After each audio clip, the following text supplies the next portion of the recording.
mind. People can hear you. So, welcome in, everyone. Welcome to yet another cold start.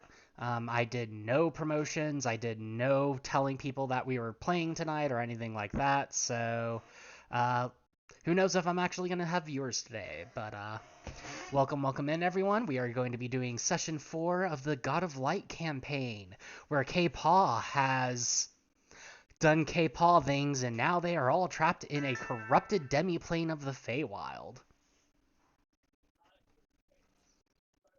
There was a magical butterfly. Yes, There magical was- butterflies. Anywho's, so who wants to recap last session? I'm trying to remember all that happened in last session, not just combined sessions. We got to a little town, ruin area thing. Cave. Remember? Well, yeah, you got into the cave where you found me after all of you had breakfast. Yeah, That was Jody the start of adopted a last cat, session. Yeah. Jody is going to And then- teach the cat crimes. I tried to, and then K-Paw just randomly dived into the water. I was like, okay, here's how you lock pick, and then all of a sudden, splash, go to the water, and then there's no longer a There's no hobgoblin longer a there. cave. In my defense, I'm a great swimmer. I didn't know Are that you? there was something else under there. I was gonna say you started drowning. It wasn't the water's fault. Anyhow, Wasn't my fault. so the session ended with Fletcher understanding, not like understanding exactly, but getting the gist that the dark shadowy figure that had dragged you all into the tree, or at least you assume that's what dragged you into the tree, is asking for help. And that's where we left off. So I had left room for Kagan to rejoin the campaign, but they never responded when I asked how the work situation was, so I'm going to assume they are still very busy and still unable to rejoin the campaign, unfortunately. So you have the shadowy figure before you, and you can see several of its tendrils just kind of do the come hither motion, and then it just begins floating down the only opening in the glade. We're not following the big ominous creature, right? Fletcher's following the big ominous creature. the moment you go to question the group, you look back and you see Fletcher's already walking on all fours, following after the creature. Is this cat worth it? Fuck, okay. And then just immediately starts walking with. As you approach the opening, you notice that as of right now, it is sized to allow people through, not necessarily a riding drake. But as Bryn and her drake approaches, the trees just kind of... What's the reverse of sucking your stomach in? They kind of expand to allow for the drake to go through as well.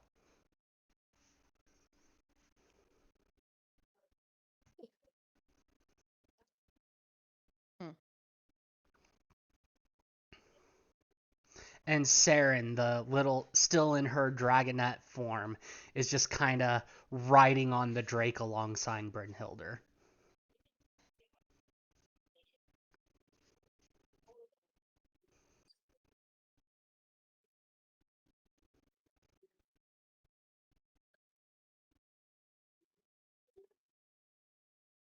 No comments, nothing? I think we're just heading in. Okay. Yep. So, you follow after this shadowy figure. The shadowy figure kind of disappears after about 2 minutes of walking, but it's pretty obvious there's only one pathway for you to get going through. And so, yeah, y'all are just walking and walking. About 10 minutes pass since the shadowy figure has disappeared. How do we know this is not a trap? It asked for help. I mean, it probably is, but I don't really see We already anything fell into the out trap. either. I'm sorry. We already asked fell into the. and then leads you into a trap. I got pulled into the trap. Okay. Yeah, Got pulled this into the creature trap. just takes this. This creature just pulls us in from the water, and like, why are we trusting this?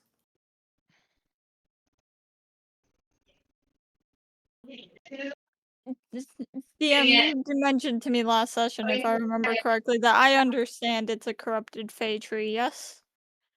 A corrupted Fey creature, yes. Creature. Or the tree was corrupted under the water. That was what I remembered. Sorry. Yes, the tree under the water was a corrupted Fey tree. And this is a corrupted Fey creature. Correct. Okay. Yeah, Fletcher, who's just been walking this whole time, is starting to get a little bit annoyed at walking. But is still striding gracefully as always. Kind of just looks over and goes, from my knowledge, most things, when they don't like to be picky, decide to ask for help. Then, if they get help, they're nice again. So we're helping. Because I was told to do things, and this feels like a good thing to do. Brynhilder, you notice that something is watching y'all from the tree lines. K-Paw, you also notice it. Jody and Fletcher, y'all notice jack shit. No, right. Yeah, Fletcher's too busy in his self-righteous rant about helping things get clean. Something's watching us. Is it the creature that drew us in here? I mean, it would make sense, but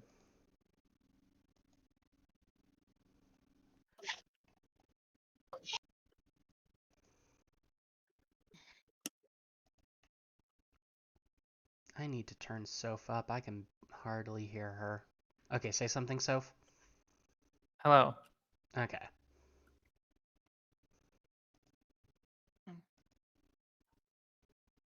All I know is they're in the tree. Ah, yes, very astute observation. Like weird tree creatures? I don't know. Hey, smart lady, what do you know? What do I know? Also, like, while having this sort of conversation, she'll just like reach an arm out for Fletcher to come up. Oh, hell yeah. Immediately getting on your shoulder. No more walking for this cat. Okay, Fletcher, from the new vantage point, can I look at the tree line and try to see what they're talking about? Sure, roll me a perception check. Heck yeah. But, It's not a big vantage point. Jody is very average. Fletcher's tiny and is walking on all fours most of the time. It's the better vantage point. It's 24.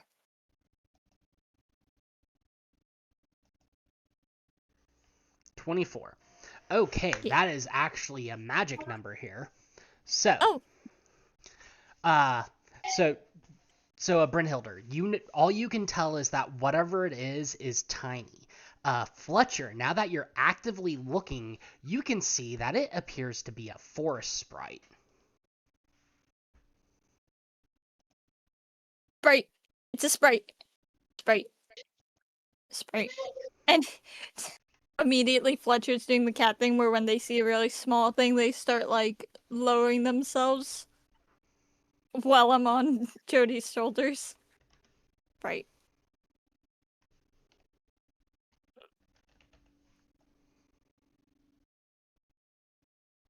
Fletcher's locked in on the sprite.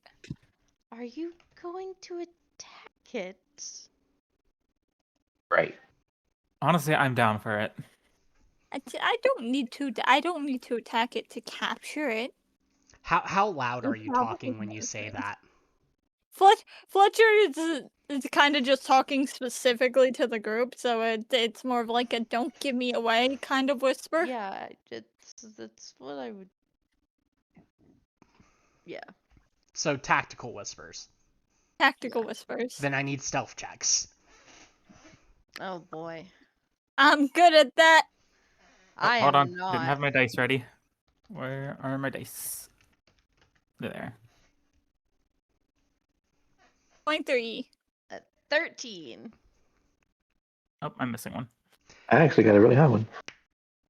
Okay, so Um, remind me what you said, Brynhilder. It's like, are you going to attack it?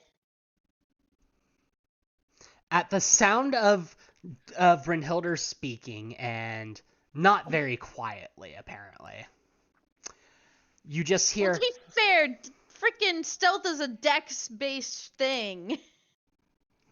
got a Okay. really good stealth. If you would Skill issue. like, I can look to see if there's an alternative for whispering. Charisma. I also just accidentally closed out my character sheet and I'm fucking tired. And like, I rolled a nat 20 for a 26. Heck yeah. Rolled a 16.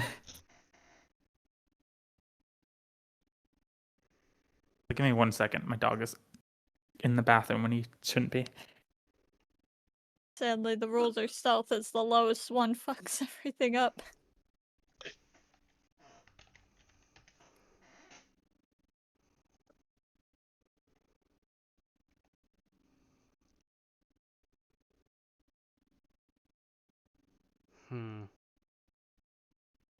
I mean, it is what it is. Like,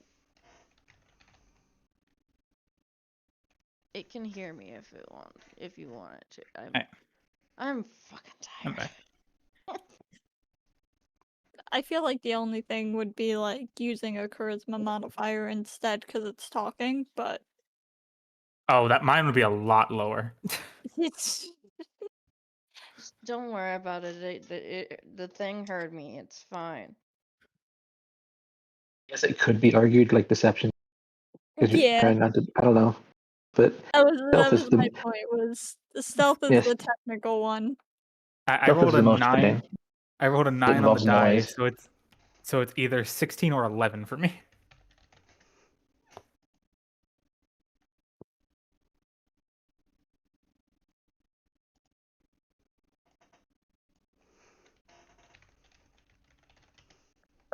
People in a lot of armor are not as good at being.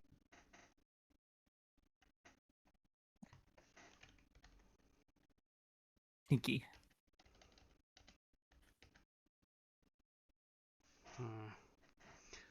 Because I agree. Not. Damn it. I'm gonna have to revisit this eventually. For now, we'll just. Either way, I think it would have been a fail regardless. It just depends on who Yeah. you want it to fail. Yeah.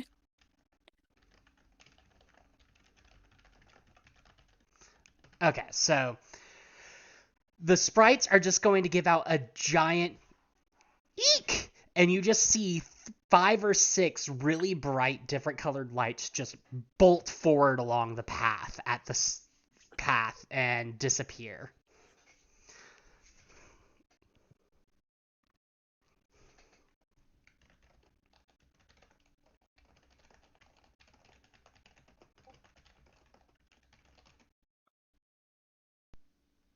You see how many things bolt by and disappear? 5 or 6 different colored lights amongst the trees just jolt in the direction that y'all are already heading.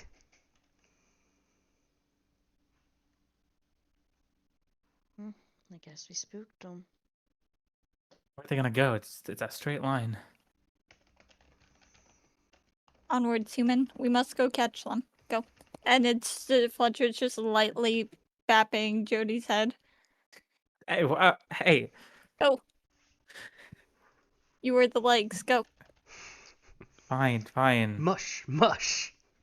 How did I become a mount? You light I believe yourself. you offered. I offered to carry them, not to be instructed. To be fair, I think you move faster than I do anyway. Do I? Don't you have a Probably. base speed of 30? 25. Yeah, so you're 5 feet quicker than me. Okay, I think that's finally all the self promos I wanted I to may get need out. to. I'm gonna mute myself. I may just sit there and have them. One of them have a fit.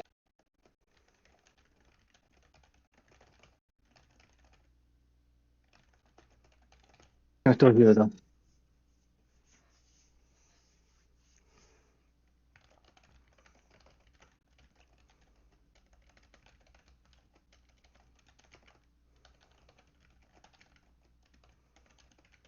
Okay, sorry, I was fixing my mic.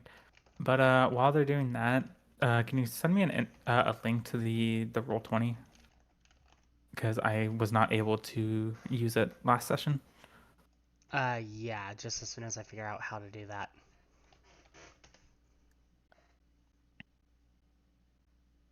God of Light, create link. I think the old link should still be able to work. I think. True, but I think it's like buried. I don't know where. Yeah. Yeah. Yeah, it is fucking buried. But I sent it in the chat. Okay. So, sorry, I'm doing 20 things at once right now, trying to figure out rules and all that. So, y'all said y'all are continuing down the path? Yes. Okay. Just so you know, this path is a really long path. It is 30 minutes after the sprite's dash that you finally begin to see different colored lights in the distance. All in all, this trip took about an hour from the glade that you appeared in to get to what appears to be another opening. How do you approach the opening?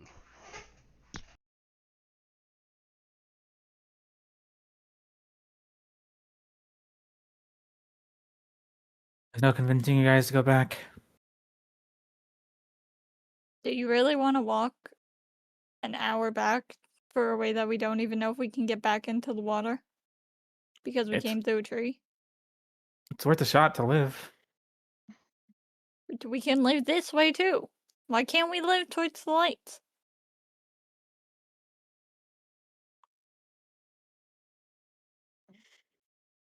Just magical creatures are not really my thing. Creature. Fletcher kind of just turns his paws as if they're hands and His- just that stares hand- at them. He. You're different. You're more cat. Magical cat. Well, if these were magical cats, then maybe things would be different. Maybe. Who knows? Well, we don't even know what they are. They're just lights at the current moment. They could be more sprites or they could be just lights. We have to go and see. I am not convinced that Jody even knows what a sprite is. Roll me a nature check.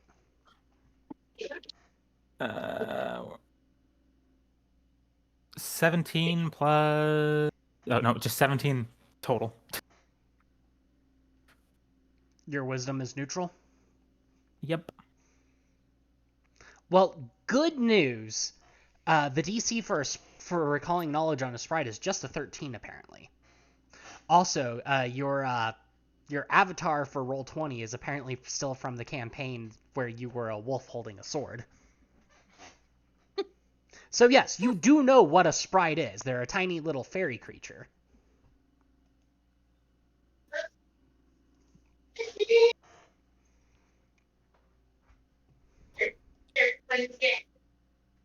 Let me see if I can update this. Maybe. I mean, you don't have to worry about it right now. But about 20 feet away from the opening.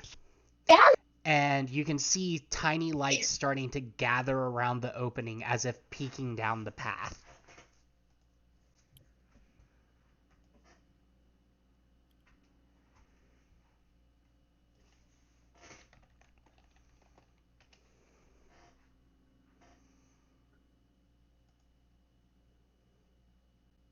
You say there's lights, or All you can see are lights.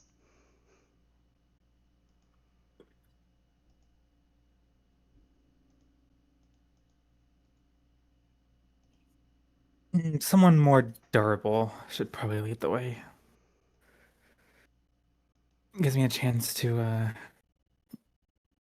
sneak up on things as well.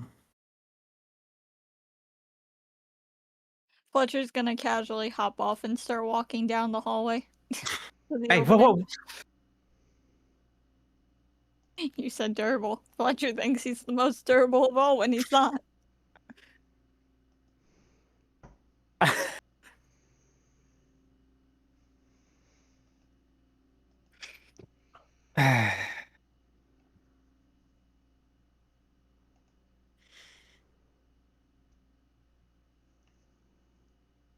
uh, Jody will walk up, but do it while sneaking.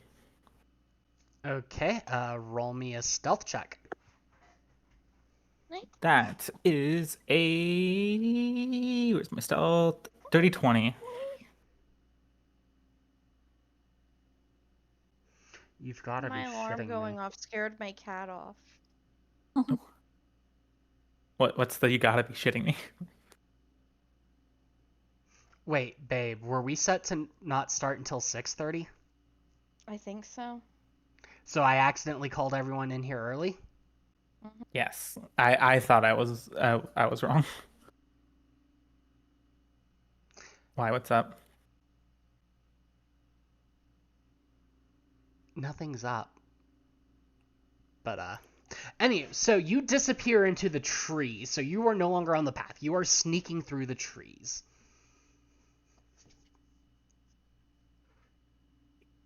So we have Jody sneaking through the trees. Fletcher, you said you're just walking straight up? Yep. K-Paul? Bryn? What are y'all I'll doing? follow. I'll walk a little bit further back, but I'll follow. Yep. Okay. So, you all make it through to the opening, and the lights, as you get closer, you can see tiny little figures within lights, and they all just kind of back up a bit. And as you come into the clearing, you just see I don't want to say large because that's not going to give the image I want, but you just see several tiny houses built in and on and around trees and mushrooms and stuff as you enter what is essentially a Sprite village. No Coca-Cola allowed. But Sprite is a Coke product. I was literally googling that. I'm like, am I wrong? Good thing I have an energy drink. Anywho. And all the sprites just look at you all and go, "They're here! They're gonna attack!" And you just see a couple of them blast off little blasts with their tiny hands at the Drake, because it's the biggest thing there. Let's see.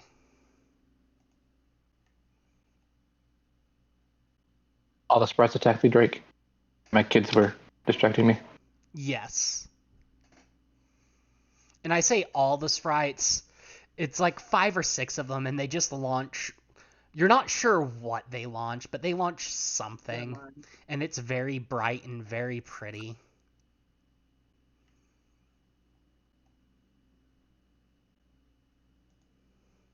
We are not here to attack. We mean you no harm. Stop throwing beams, please. You might just see like Jody out in the corner readying a punch and just oh. But all the little like sparks just bounce off. Like they definitely hit the drake, but they just kind of sparkle and fizz out. And you just hear a woman's voice go, now, young ones, that's not how you treat guests." And out walks a beautiful woman-looking creature with vivid green hair, pale blue skin, and you're not quite sure, but it looks as if there are vines just wrapped all around her. Anyone who is trained may make a nature check. But this is going to be a trained check. And Nope. No. dirty 20. Dirty I was 20. gonna say Jody is urban. Like Kepa, you recognize this person as a special type of dryad. You don't recall the exact specifics, but much as a wisp mother is to wisps, this type of dryad forms little miniature villages within the Feywilds or other sources of nature within the material plane that tends to attract sprites, grigs, grimbles, and other lesser Fey. are you that ominous creature that had us follow it? Ah, hey, look, it's a dryad. A really super special, pretty one. Jody, I'm assuming that is with all the subtlety and bluntness of a brick. Yep. Roll me a diplomacy one. check. Oh, this is gonna be stupid.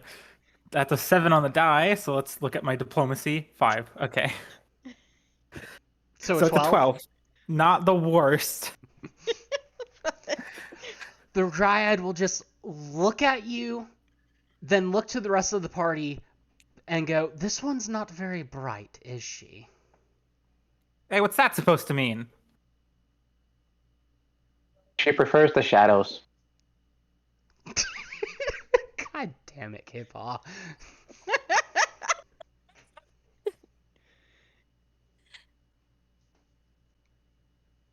But, yeah, so she'll just ignore Jody's response and go, "I welcome you to our humble home. Unfortunately, we are not able to give the greatest hospitality. The village used to be a bit larger, but my partner, who I believe you have met, was attacked recently, and we have been unable to cleanse them of the shadows that cling to them. So while normally we could offer you accommodations more fitting for folk from the material plane, for now the best we can offer is comfortable grass and a promise that it won't rain."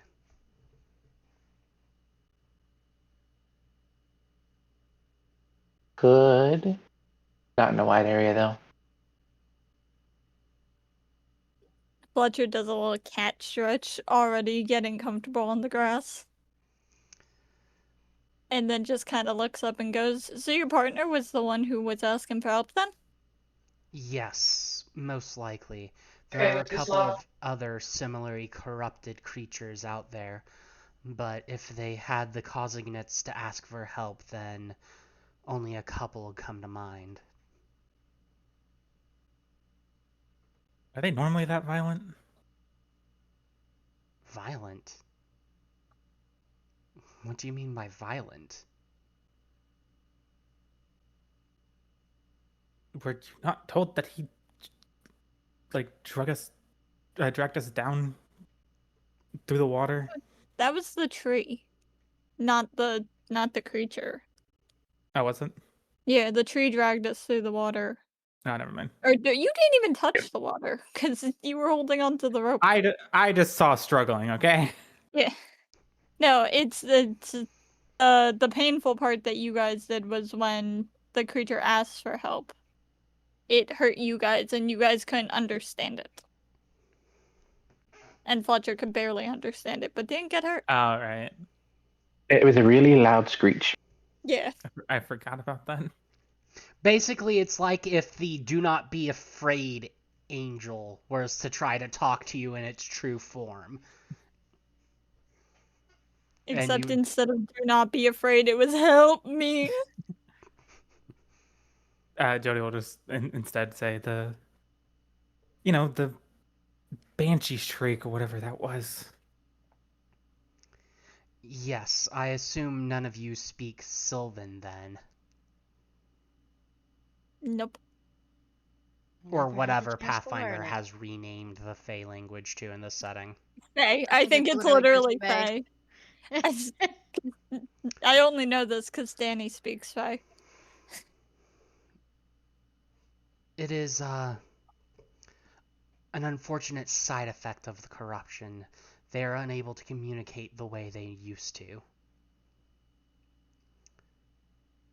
But that is enough of that. I ask that you stay the night. We will give you what hospitality we can, and then we can discuss future plans in the morning. I am sure you all are quite tired from being dragged into the Feywilds thusly. I'm more tired from getting eaten by zombies.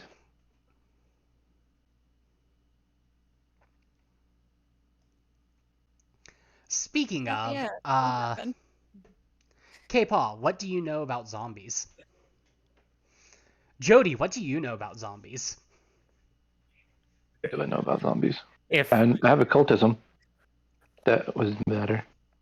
It does I was gonna matter. say, So occultism is the appropriate reaction check, but you did get nommed on a lot. And depending on how educated you are.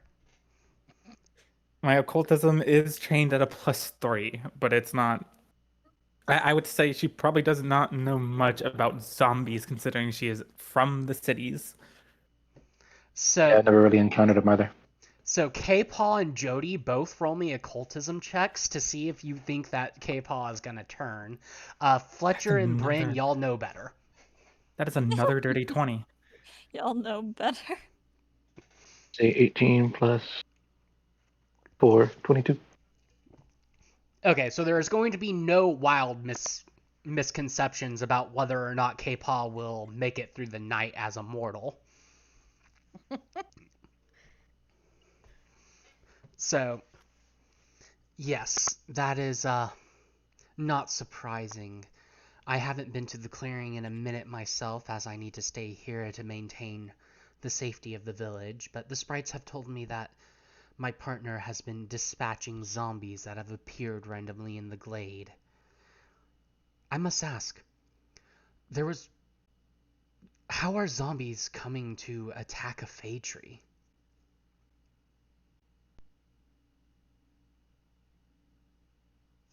How would we know? I'll say if the Fey tree or not. We're above it. The Fey tree was underneath, in a pond thing, There was a little necromancer. pool of water. Yeah, he had some kind of item. Oh yeah, that guy. He was fun to punch. And when some kind of item that I think he used to bring him up. Player does not remember. He said something about something. I see. That is quite concerning. So the corruption has spread to the tree itself? Okay. That's what we got pulled in by. So that is a nature check for anyone who is trained in nature. Nope. Literally just K-Paw. Let's see. 15. K-Paw, Okay. our resident tree talker. Okay, so a Exactly. 15 is just good enough to know that Fey trees are normally natural wellsprings of life, and that undead take constant damage around a Fey tree and are unable to actually enter a Fey tree, even if they were attempting to use it as a portal to the Feywilds, they would be destroyed in the process. K-Paul's intelligence, I have that right here, is a +1, so he is smart enough to make the Everyone. connection that the only reason they were allowed through is because of the corruption of the Fey Tree. But the Dryad will just go, that is very concerning. But anyhow, It was very concerning to me too. I have taken enough of your time, and I will allow y'all to eat, drink, and be merry, as the mortals put it. She kind of waves her hands, and the sprites start bringing out.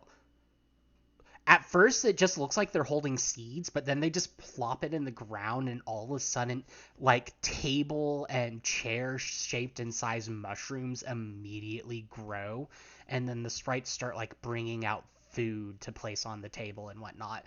You'll notice that it is a vegan diet, but there's lots of nuts, fruits, mushrooms, veggies, roots and leaves and stuff. I wouldn't know anything about like the Feywilds or like Fey food. You're not trained in They were- nature, are you? Nope. I was gonna say I think we're both lost here. Do you have any relevant lore that would suggest Feywilds? Probably not. Then no, you know nada. Okay. Okay. It's fine. Fletcher hops up on the table and starts playing with one of the nuts, not eating it, literally just bapping it back and forth. K-Paw. How much would... This is a Is the- personal decision for you currently. How much about the Fae would K-Paw have actually read into? Probably not a ton. He would have been more focused on where he's supposedly from. Okay, yeah, so you would be more concerned about the fact that the forest you are next to is severely haunted. That too, yeah. Okay. So K-Paw is not going to be given any immediate reason to question anything either. The Dryad, seeing the cat, will be like, ah, yes, we must prepare something for nature's bounty. She disappears and personally brings out a platter of one of the fattiest looking tunas you have ever seen and places it before Fletcher. Oh, hell yeah. He hungry. So when does the meat arrive for this table? The Dryad will look at Jody and go, we do not often carry meat. Fish is the best we can offer, as most of the creatures around here have been corrupted and their meat spoiled. Once again, I do apologize for the subpar hospitality we can offer. And she'll disappear and bring out another thing of tuna for the rest of y'all. Fletcher y'all are gets the so whole thing inclined. for himself. Fletcher, this tuna is easily 10 times your size. Did you think that will stop him? Oh no, I'm gonna be encumbered. In Fletcher's defense, he's been trapped in a cave. He doesn't need to eat, technically, I don't think. But he's been in But he a wants cave to. for like 3 days. But he really wants to. That's the problem. So you eat, you drink, you're merry, you are brought little, obviously homegrown fungal flagons, that's the word I'm looking for. Flagons filled with what appears to be a home fermented wine or other drinks. There are some juices available as well for those who do not partake in alcohol. The Fae have no concept of a age of majority, so they don't care how old you are. Jody's getting shit-faced. You're getting shit-faced. Okay, I need a fortitude save from Jody. She has a fucking flask full of alcohol. What do you expect? 16 plus my fortitude. Another dirty 20. Oh my god. Okay, Dirty so 20, dirty 20. you are comfortably buzzed, but because of the variety of foods and everything else that you are eating, you will not be hungover in the morning. In fact, all of you all, as you eat and drink, none of y'all recall when exactly y'all ended up going to sleep, but you wake up severely well rested. Restore your HP to maximum, remove any negative conditions that are affecting you, and gain a amount of temporary hit points equal to your con mod. My favorite mod. Yeah, K Paul's over here like, I'm eating good tonight. Fucking the only class whose offensive stat is con. Also, Danny would really like this wine, apparently. Oh, most likely she tried to steal it. Just for flavor Cheers. checks, by the way, Jody does find that a small sliver of the fat tuna that Fletcher was eating does get put to Jody via the sword.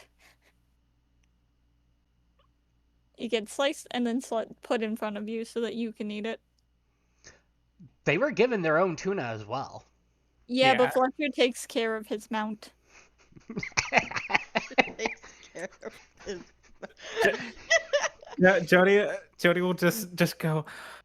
Well, she's buzzed at this point, right? Yes. Yeah. Oh my god. I told you this cat liked me. Oh, and babe, go ahead and add the temp HP to your riding Drake as well. Fletcher, you have not added the HP to your character yet. No, because I did it. You said how much temp equal? It's just Con. equal Your to con. con. Okay. And if for I some was trying reason to you figure don't it have out. a con mod, you get one temp HP. No, I figured out how to do it. I just didn't know. I'm still not used to this site, but I figured it out. It's all good. Bum, So, bum. like I said, none of y'all really remember how y'all got to sleep, but you all wake up extremely well rested, and you'll notice that there is a giant tree in the middle of the village that wasn't really there the night before. Can I get some of that? I'd love to wake up well rested. No, unfortunately, this is a fantasy game where fantasy things can happen. We live in the real world where you get to wake up even more exhausted than the day before. Boo. Anyways, and you're not sure why, but you all feel compelled to just go up to the tree. Listen, Tree. Fight it. I'm sorry, what was that, K-Paw? Not fight it. Does not fight it. Okay. So, as you approach the tree, you all find yourselves just being sucked into it. K-Paw, you would recognize this as a uncorrupted Fey tree. It's a normal fey tree. And as y'all are sucked in, you find yourselves in what appears to be a very cozy abode. And the Dryad is just sitting there reading a book, which is technically unusual behavior for a Dryad from what you could recall. But at this point, you're not sure if you'd be fazed by much. That was specifically for K-Paul. The rest of y'all don't know fuck about Dryads, so... Yeah. She looks up and You goes, said she's sitting and reading, right? yes. Fletcher's just gonna walk over and jump and sit on her lap. She'll just start stroking you as she puts the book down and looks up at the rest of you and goes, well, it is good to see that you are well rested. And she'll look directly at K-Paw and go, you seem to be the most knowledgeable of the bunch. Do you happen to remember anything about Fey contracts? Do I need to roll for that? You No, can no, roll for we it if ain't you'd got- like. We're not signing anything. I got a 7. A 7. So you... It's not low enough for misinformation, drat. Anywho, you can't recall anything about Fey contracts yourself. Uh,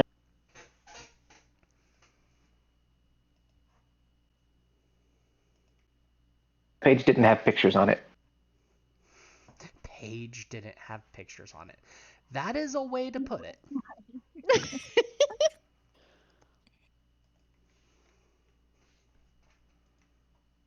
You need it done right now.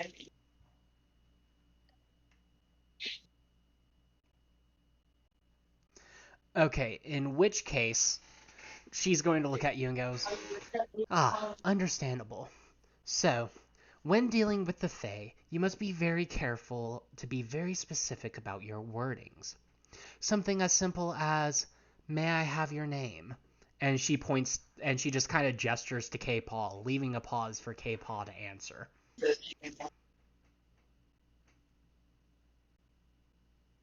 You said to be careful. Very good. Had you said yes and given me your name, or simply just said yes, I would technically own your name. Likewise, nothing in the Feywild is ever truly free. For example, simply eating a feast and enjoying a good night's rest binds you into a contract automatically. And if you do not clarify what for before taking part of said feast, leaves you open to a, well, open-ended contract. Told you they were evil. I mean, she probably just wants her partner back.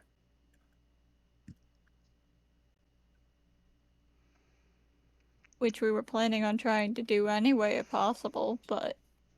And you know, nobody can really pronounce my name anyway, so you could have it. You can't do that! I'm sorry, but it is now in the canon. K-Paw's name is now owned by this dryad. So you just see a singular like flower that looks fiery red, but it appears as if the leaves themselves have droplets of water over it, bloom from this dryad's hair, as K-Paw's name now belongs to her. And you said he was the smartest of us. He had the most knowledge of the Fae, which apparently isn't enough at this point. The dryad then, will look at context K-Paw clues. and Didn't go, say what the name was. No, but you said you said to them that they could have your name. God fucking damn it. She'll look at Fletcher's K-Paw just and go, pawing at the new "Don't flag. worry, I give you permission to keep using it." Okay. But on to the official business. Who should I be addressing as the leader of this group? Probably be the princess over there. I'm just pointing to Brynhilder. Princess is. I know it's not the exact term, but that is the. Oh, that mocking felt in term character. I usually. wasn't going to question it. That felt perfectly in character, and I expected Brynhilder to have a response to that. Commander, not princess. Oh, sorry. Patrol princess. Your laugh didn't even come through the mic, babe.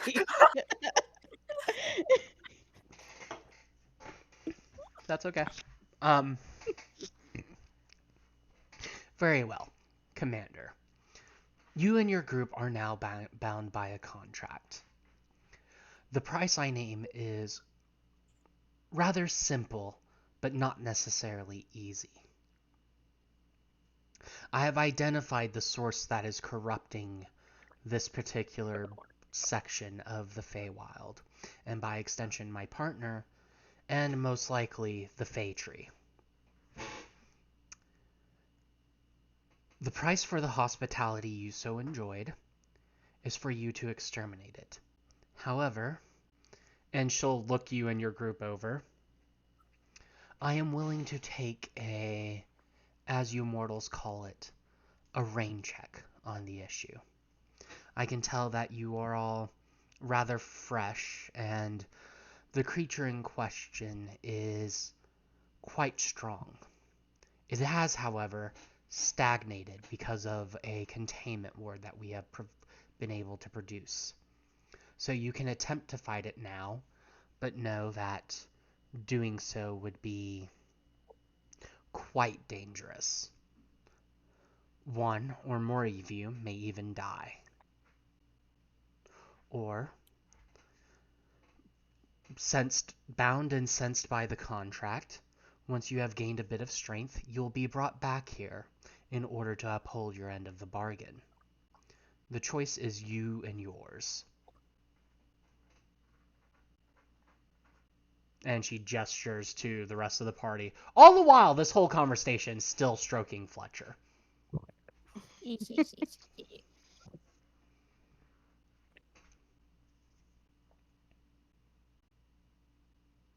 I mean, if we have the chance to become more powerful first, I don't see why we wouldn't do that.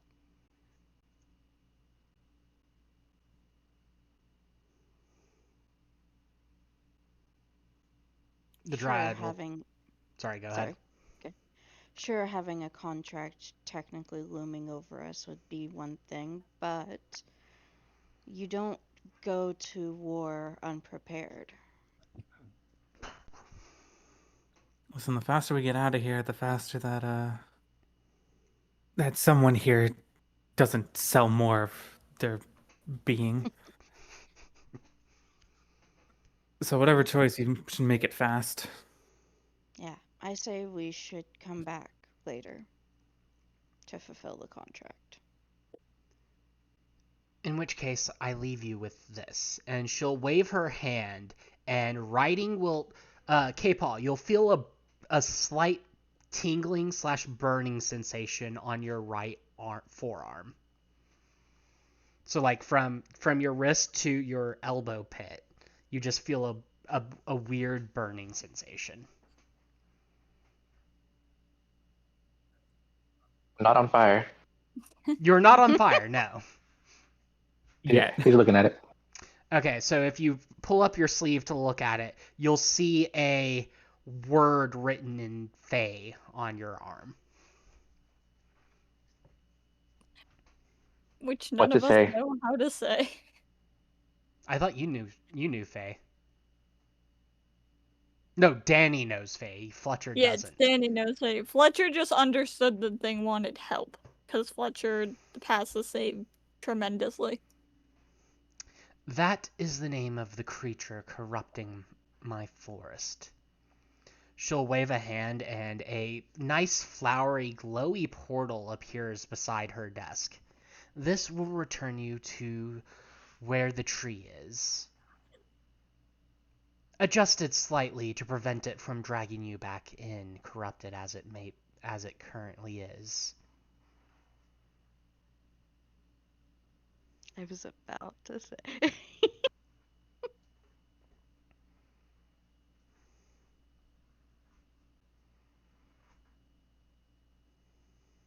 Fletcher's gonna stretch on the lady's lap before looking up, like just casually still sitting on her, looking up and go, "Can I have your name?"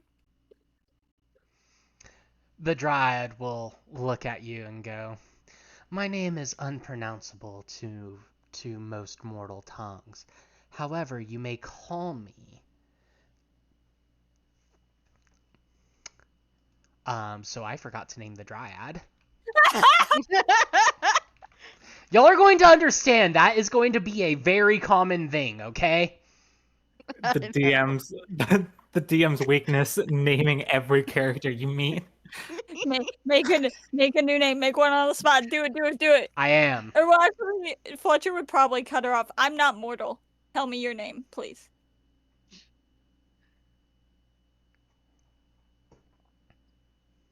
Fletcher's a little shit. There's more than one little shit in the party then. Yeah, but he's an immortal little shit.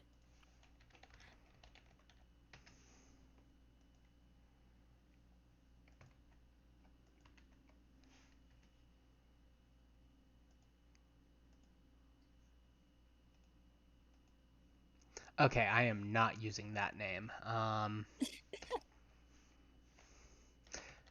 Well, I was trying to translate a word that is pretty in English into Irish to make it fitting, but fuck that. That did not sound good. That's valid. What Okay, about I'm just not just synonyms of it?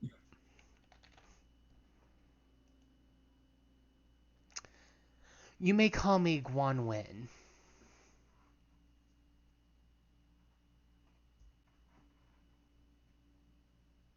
And then she'll pause, look at you directly, Fletcher. And then she opens her mouth and something incomprehensible comes out. Fletcher just bleps in response.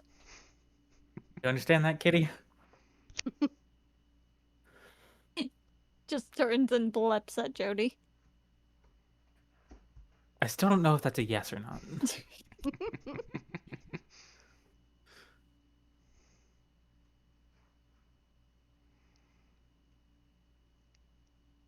But Guanwen will look at you all and go, well, if you are to be on your way, you should go now. I can't keep this portal open indefinitely, you know?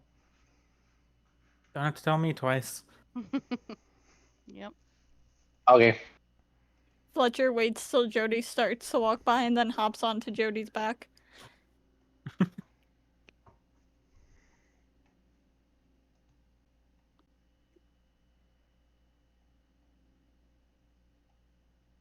Is Jody and Fletcher the only people that walk through the portal? No, I'm going through the We, portal. we went through. Okay, so as you all walk through, I might need to point out that the Drake did not go into the library. Mm. But as you all make it through the portal, you find that everyone is, in fact, at the entrance of the cave. Saren just kind of flies around for a second, and then she's like, wait, I can do it again. And poof, just a small puff of cosmic purple, black, and blue smoke. And the young girl you all met at the alchemy lab has taken Saren's place. And she looks at the rest of you all and goes, this should be much more familiar, yes?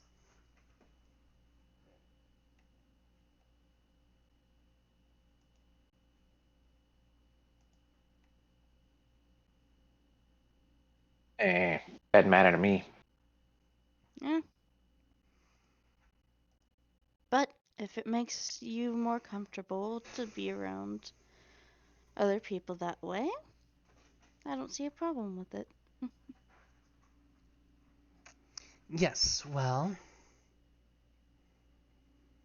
at the very least, it makes the townfolk more comfortable. I will tell you this though, in neither of my forms am I very well versed in combat, so. And she just kind of slowly runs her fingers over her knuckles as she says that. You should get a sword.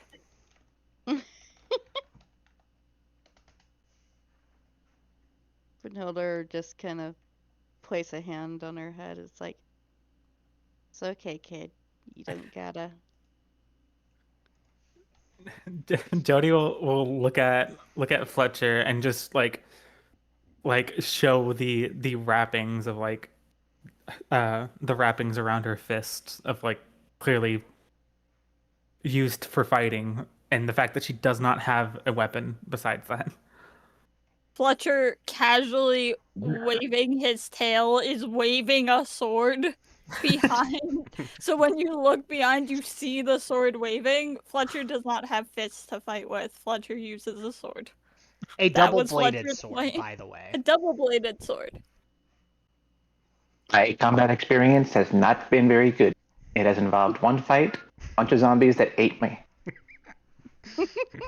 You might also need a sword. Well, I'm sure they can go into town and grab a weapon, but in the meantime, I'm going back for that chest. Oh yeah, the chest. But And has you anybody just see seen the butterfly? you just see Jody disappear Hey, Pa, before you anything. stay with me. Is Fletcher still on Jody's Yes. shoulder? Okay, then you're you're coming with. Fletcher's like 2 paws over your shoulders, head by your ear, on your back. Jody's Because gonna teach Cat a crime. yeah, even though it didn't have a lock, so we have to lock it to unlock it. Saren will look at Brynhilder and go, I don't think they should be unsupervised. I'll keep an eye on him if you want to go keep an eye on them. Okay. And Saren will I would just say- walk up and pull a rope from seemingly nowhere, tie it around K-Paw, and then just hold one end. This isn't an eye. This isn't a what? An eye. An eye? Oh, okay, I got it. It's just tied around your waist. It's not like restraining you or anything. It's just essentially it's a leash. You're leashed. Get leashed, K-Paw. We have a cat in our party, and the fucking hobgoblin got leashed. Yep. I don't need a leash. True. Have you seen Well, the actually, butterfly? maybe, but She'll just look at K-Paw and go, no, there's no butterflies around here. In fact, she'll point to a flower near the entrance of the cave. That flower in particular is toxic to pollinators. Bees, butterflies, wasps, they all Yeah. avoid them. you'll hear But ones just, that are just on fire. You'll just hear echoing from the cave, just like intelligible. I think is the right word. Words for a second, and then as it starts getting louder, you just hear, "Don't." What's the word? I just lost the word. Hold on. Not entertain him, but similar. Encourage him. Yeah. Don't encourage him. Him. Okay, so inside the cave, in the little makeshift bedroom, once again you see the familiar sights. A singular chest that is not locked, not trapped as far as you can tell, and the detect magic of the particular cat does not detect anything magical.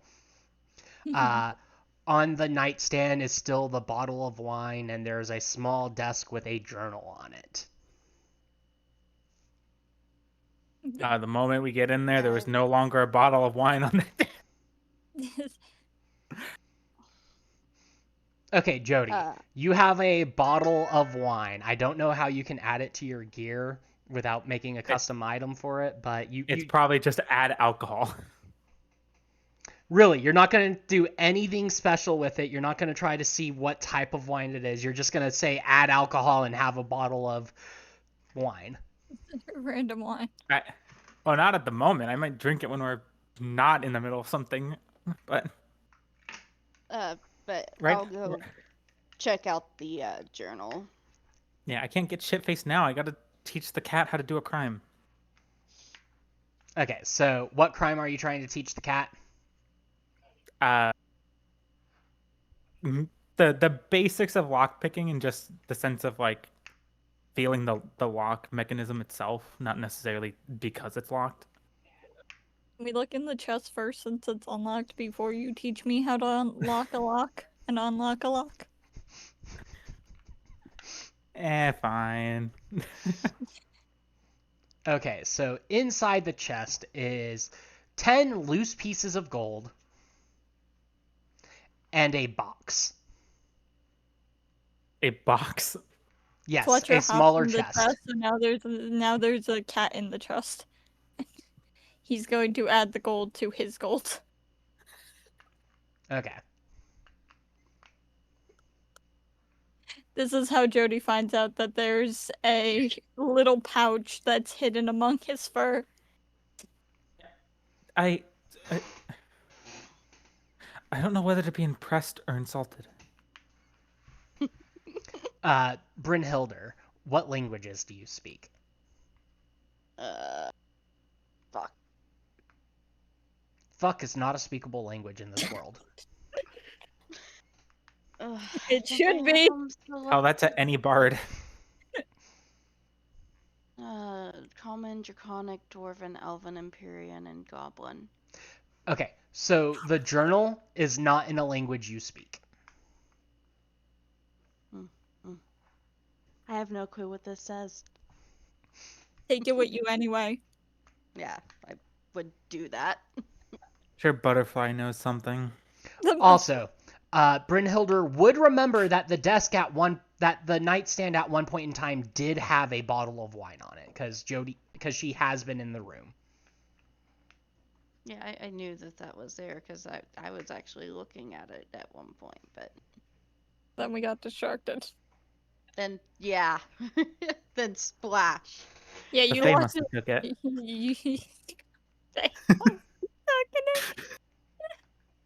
Whatever.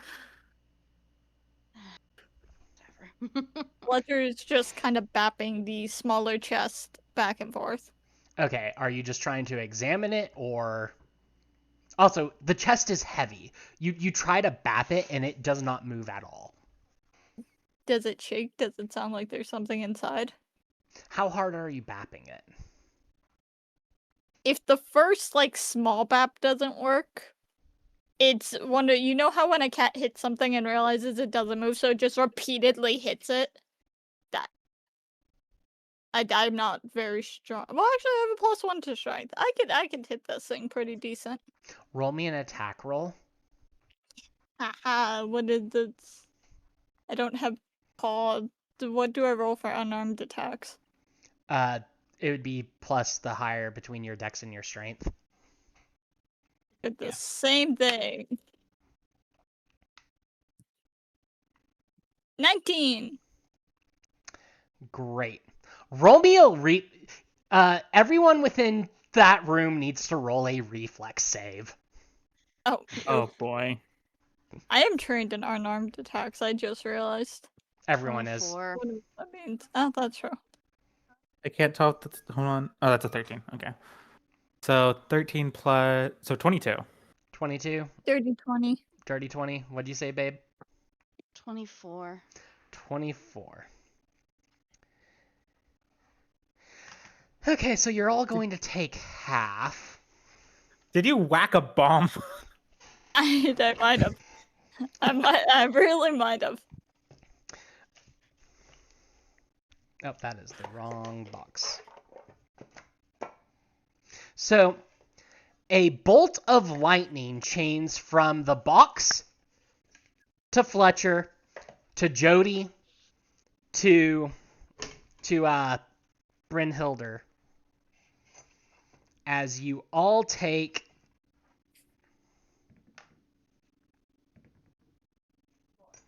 2 points of electric damage. Oh well, I don't have temp health anymore. I don't either.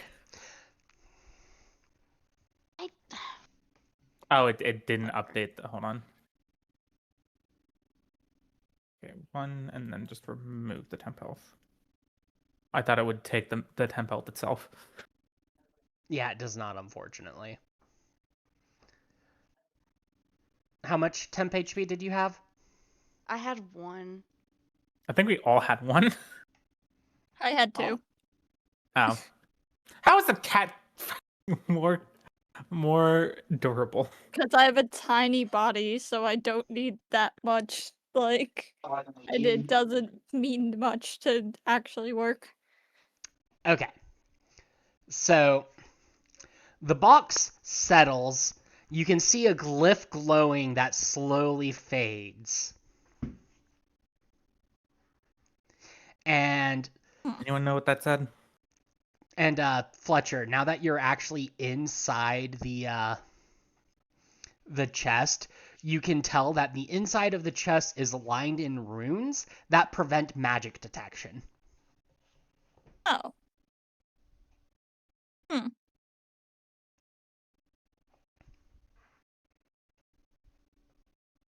me I just. think I'm the just tiny gonna. box is magic. I'm just gonna pick up the cap before No. it hits it again. Be down. Are you actually resisting? No, it's just more yelling. Okay. Despite yelling, put me down. Fletcher is very, very okay with being held.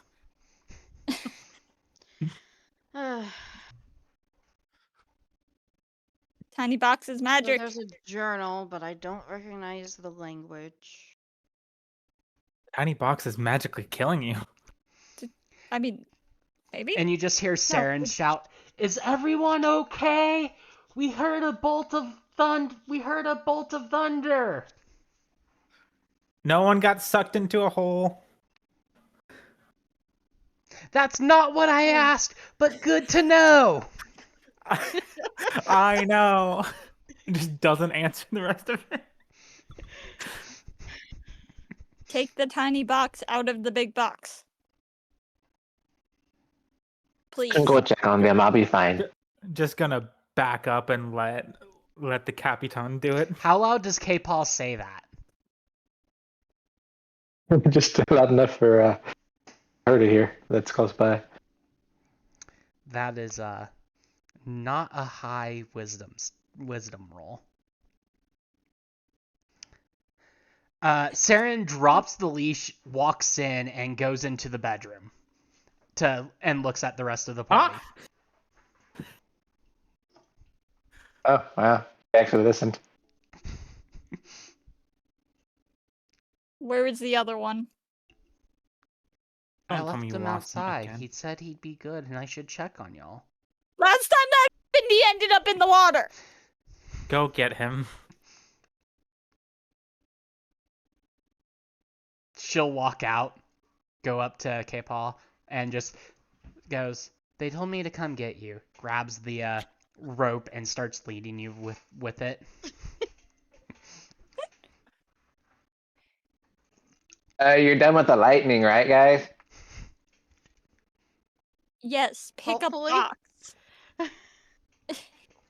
Pick up the tiny Okay. box. So the whole party is now in the room. Fletcher is yelling at Jody to pick up the box. Yelling at somebody. Whoever listens to Fletcher first. Jody ain't gonna pick up that box. Survival instincts. K-Pa, you have bad survival instincts. Pick up the box. He starts walking towards it and reaches the end of the rope. Saren lets Sorry, I you. can't reach it. Oh, okay. Fix it up. Tries to, I guess. You pick up the box, and as you do, you feel it begin to rumble. Move it so that it's out of the... Don't let it drop back into the chest. Move it to the side, and then put it down. I was about to drop it in the chest. Don't you I dare. drop it on the ground. You Good. drop it? Define Not drop like drop it. it, but like place it on the ground. Oh, thank God. Okay, roll me a... Give me 1 second while I see. Roll me a thievery check. Unless you just careless... Wait, I guess I should ask, how careful are you moving this box? While it's rumbling, you'd probably be a little bit careful. He's like, Okay, "Hey, roll me a moving." thievery check. And 19 plus 22. A 19 plus 22, god damn. Anywho, you place it So on 22. You place it on the ground, and it stops rumbling. Saren is now very interested in the giant chest. She's like looking at it, and she goes, "We're taking this too, right?" You can take that.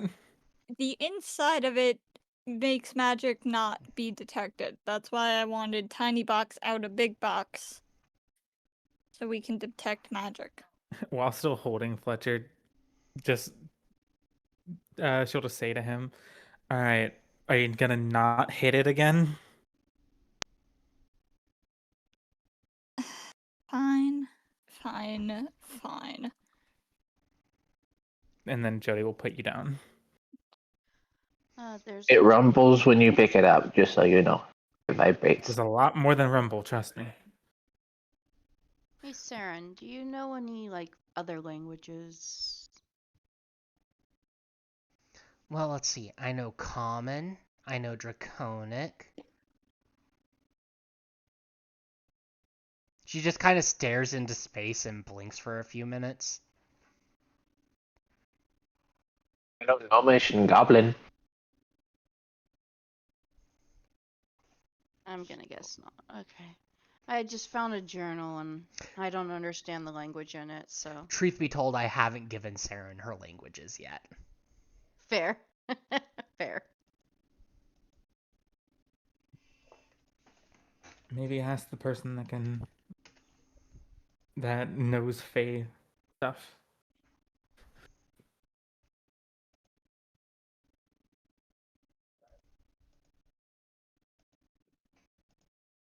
Probably whatever necromancers know.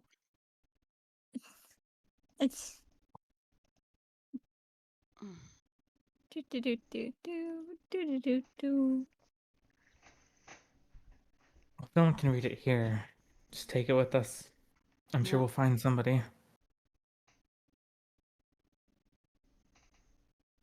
So now that the tiny box is out of the big box, can I detect magic? Yes, you detect magic. It is a magical box. Magic box. Unfortunately, as a level 1, at a rank 1 cantrip, detect magic does not tell you jack shit other than yes, Oh, there is magic. I don't even have detect magic as a cantrip. It's just an action you can take.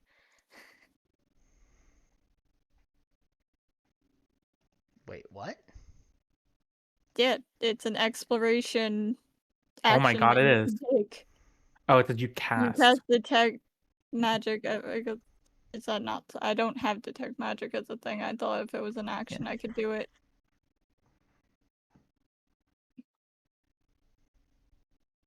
I You mean, have I no know chance of magic anyway because it's fucking shocked us.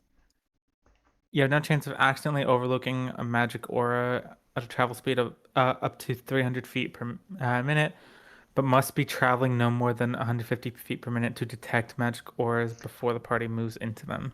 I think that's more of a That's for overworld travel, basically.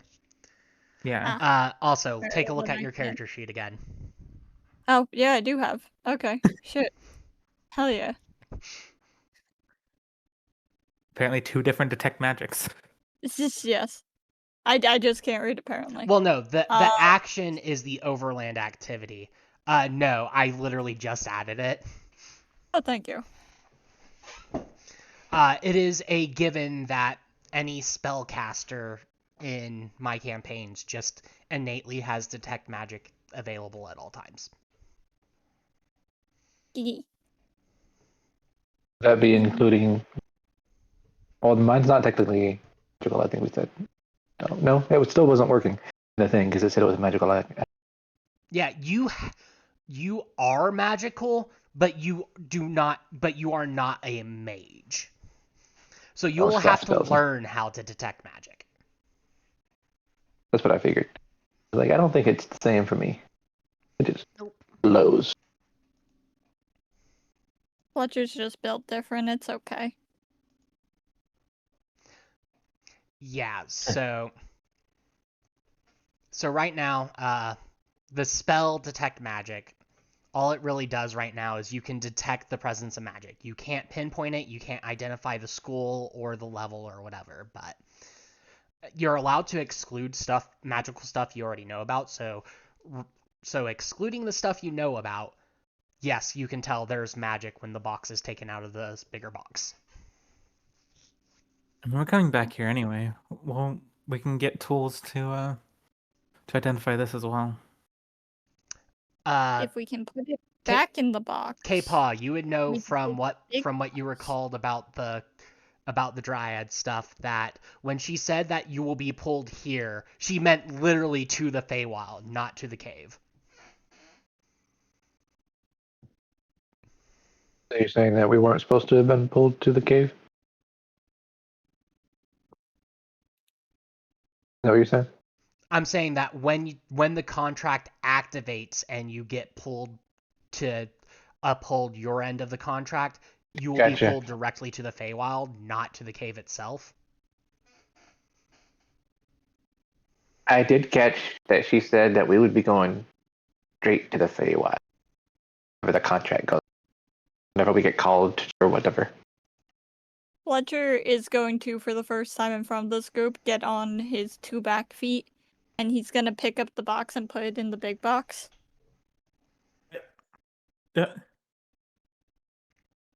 How gentle are you going to be transporting that box?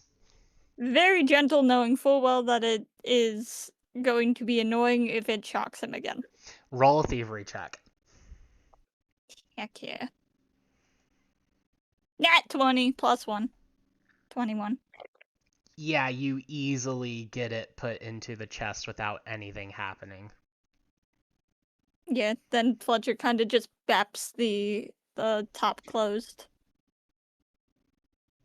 So you want us to take this chest with us, is what you're saying, though. She wanted it. I forgot her name. Saren? Sarah. Well, I get fucked, nerd. Anyhow. Yes, Aaron looks directly Raynard's character. Get fucked, nerd. But anywho, Saren looks at Bryn and goes, well, I don't know about you, but a box that can hide the presence of magic items is kind of useful, you know? Okay. How heavy is this chest?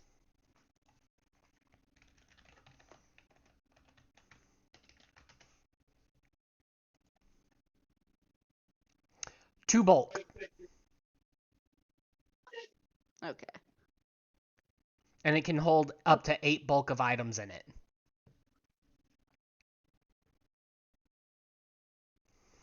What does that mean I carrying guess wise? I will carry the. So in Pathfinder 2e, things are measured in terms of bulk rather than weight. Okay.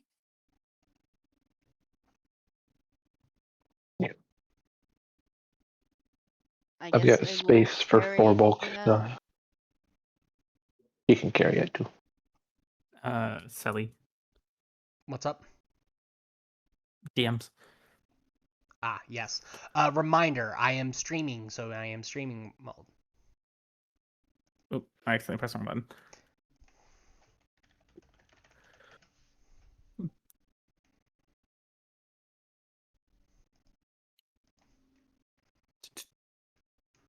Oh.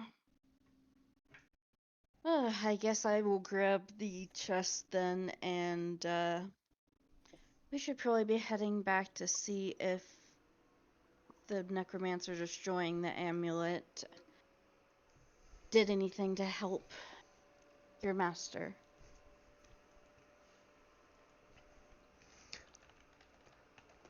She just kind of Is slams her okay. Go ahead. her fist into an open palm and goes, "Oh yes, duh. That I with the getting pulled to the Feywild and the having my transformation undone and all that, I kind of forgot that's why we were here." And she then just kind of pokes her 2 pointer fingers together. If you watch anime, you know the way.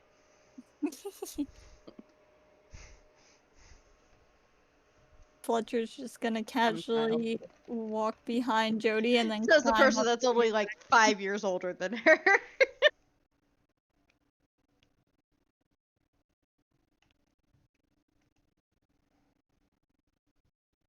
Is anybody hurt from that lightning stuff? Not bad enough to need anything. I do it every 10 minutes, so we can walk back and go bye.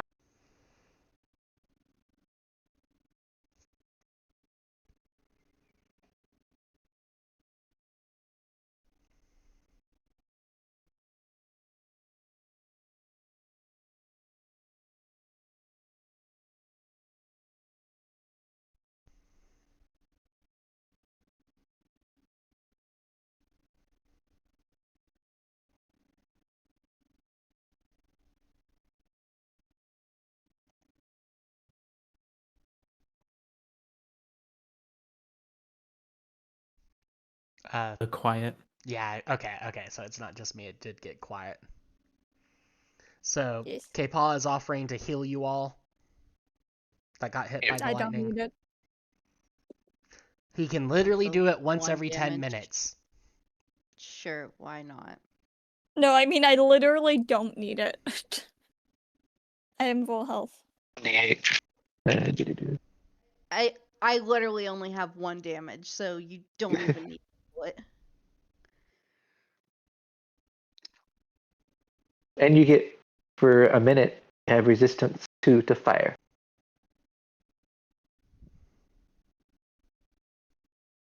Are we planning on walking through a fire? Probably won't be relevant, but there. For the first minute. Yep.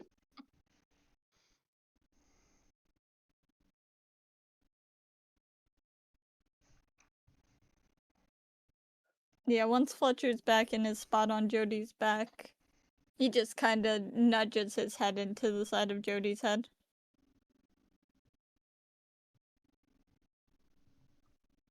Uh,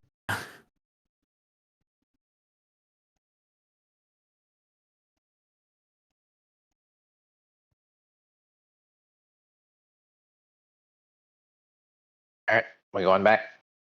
Mm-hmm. I think Sally's not here. Hold on. No, I'm here. What's up? Oh. Oh, right, DM. Sorry. Okay, so when you exit the cave, Jody is already out there taking a swig from her flask. I might have snuck. Oh, alright, well, if you snuck out, then Fletcher is going to sadly walk out of the cave, not having. No, you their don't. mount. Bryn would allow you to... Saren's going to pick Fletcher up and just stroke him I've the been whole picked way out. Okay. This is mine. Yep. And then, upon seeing Jody, Saren's just gonna hold Fletcher out, like you're holding the cat, the legs dangling, and go, "You forgot this."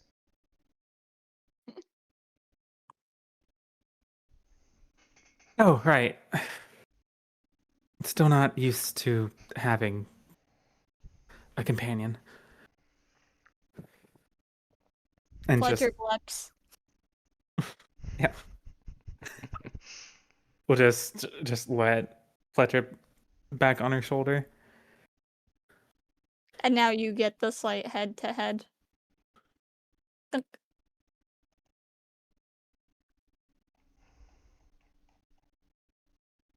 How much trouble would I be if I just don't show up with this cat? If you just leave the party and steal the cat.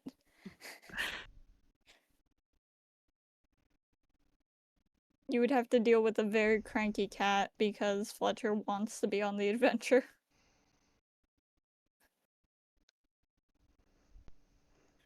I mean, who said there wouldn't be an adventure? That is true.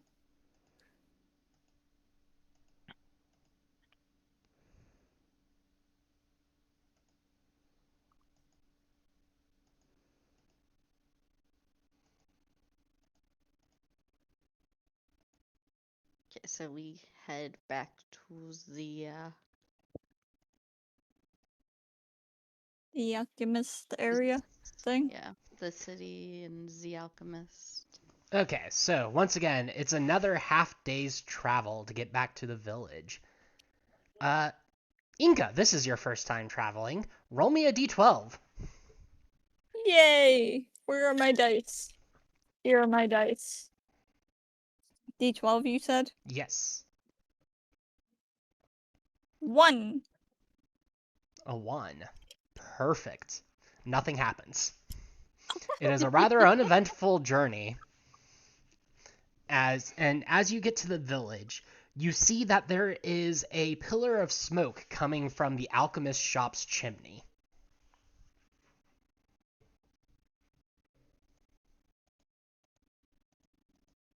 That's a good sign, right? I'm hoping it's food.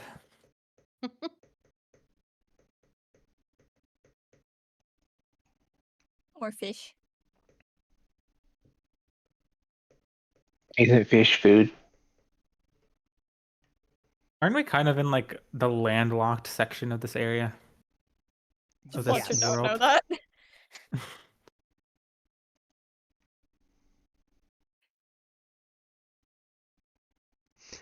Also, I kind of forgot to be rolling for it because once again, I haven't made an actual character sheet for Saren yet.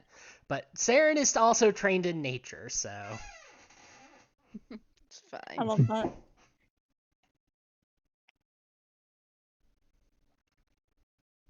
She was still very freaked out over the whole transformation thing and getting, transported. She just wasn't thinking about it. Fine. I also have 3 more skills I have to give her. But Jody will like open the door and walk through. But if is the door like a swinging door, or is it like once it's thrown open, it stays open? It'll stay open once it's thrown open, but the door is wide open as soon as you approach it. Oh, then she's just gonna walk straight through it. Okay, so as you enter, there you see a rather young-looking man just working a storm and going, "So many orders to fulfill. How long have I been out?" Just writing in journals, checking formula, throwing things into a cauldron. At one point, you just see him point at the fireplace, and a firebolt shoots from his finger into the fireplace.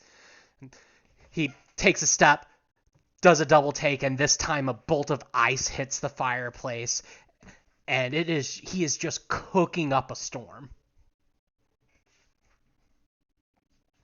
Well, this is a bad time for you to get your youth back. Quite literally, you hear a crack of thunder from outside. Did someone touch the? Yeah, not a problem. Not our problem. We're inside.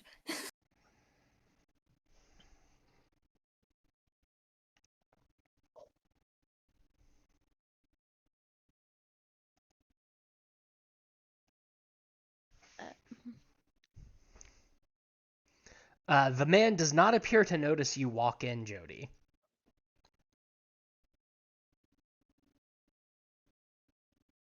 Testing. He's too Did I involved in die? his work. Yeah. No, No, you No, didn't. you're Okay. he's too involved in his work, I think.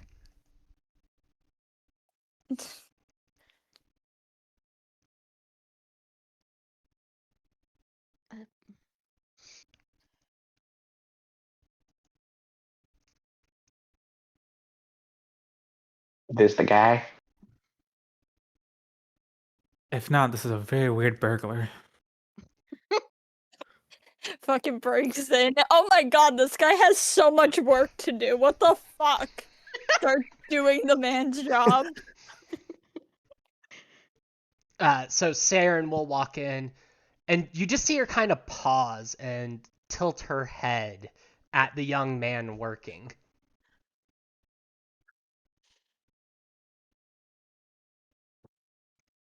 Did everything but his hearing become young again? The young man stops at that remark, turns around and goes, "No, I can hear just fine. I'm just quite busy. Oh, Saren, there you are." And Saren just looks at him and goes, "Do I know you?" And when I say young, this guy looks like he's not a day over 20.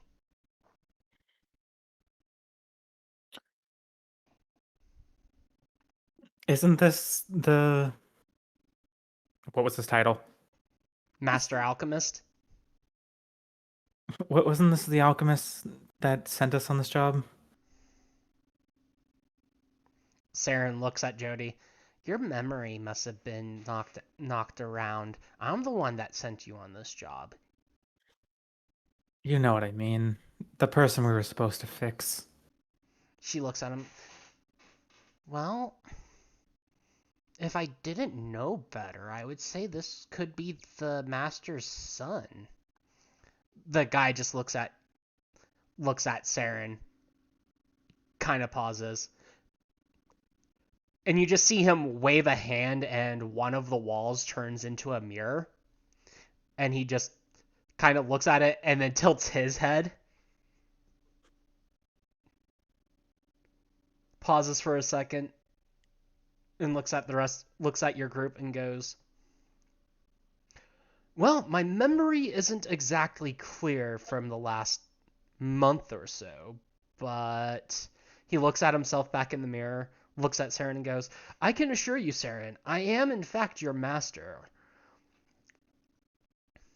I am in fact the miraculous Flamel.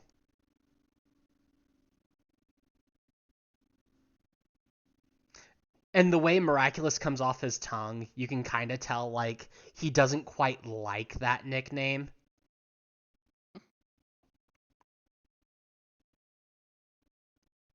And he just pauses and goes, catching up on work can hold a minute, I guess. I have a feeling you have something you need to update me on. And as he says, update me on, another loud crack of lightning goes on. Happens just outside the building. And he goes, Just gonna open the chest that someone's carrying real quick. No, not that one.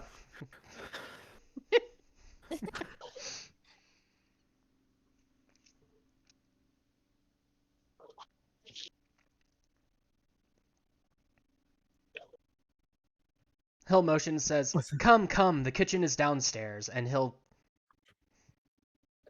walk downstairs into the basement. Are we just leaving his door open? Is that something you say guess out so. loud, or? Yeah, Fletcher's just staring at the open door like, Are we just leaving that do open? we live in a barn? Did I downgrade to a group that lives in a barn? Saren my will house. point at the floor and goes, those stones prevent people who wish ill will from walking through. That doesn't mean somebody how won't did we have get ill there? will after walking in. Jody. Jody, my dear. Jody is sassy. Leave them be.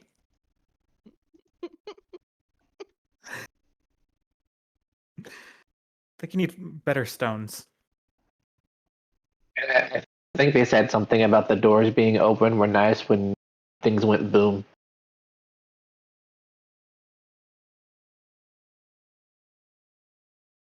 Is it let stuff out or something or other? Pour water on myself. Learned that trick a couple years ago.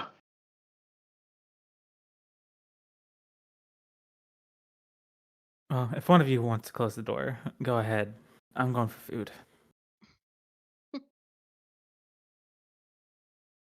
Fletcher's going like still on Jody's back, but if nobody closes the door, he's just gonna stare disappointed at everyone behind us.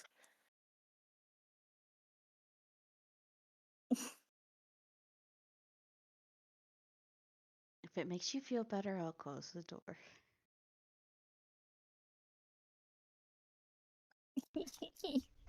That's our good Samaritan. Yes. Jody meant it in a demeaning way, but alright.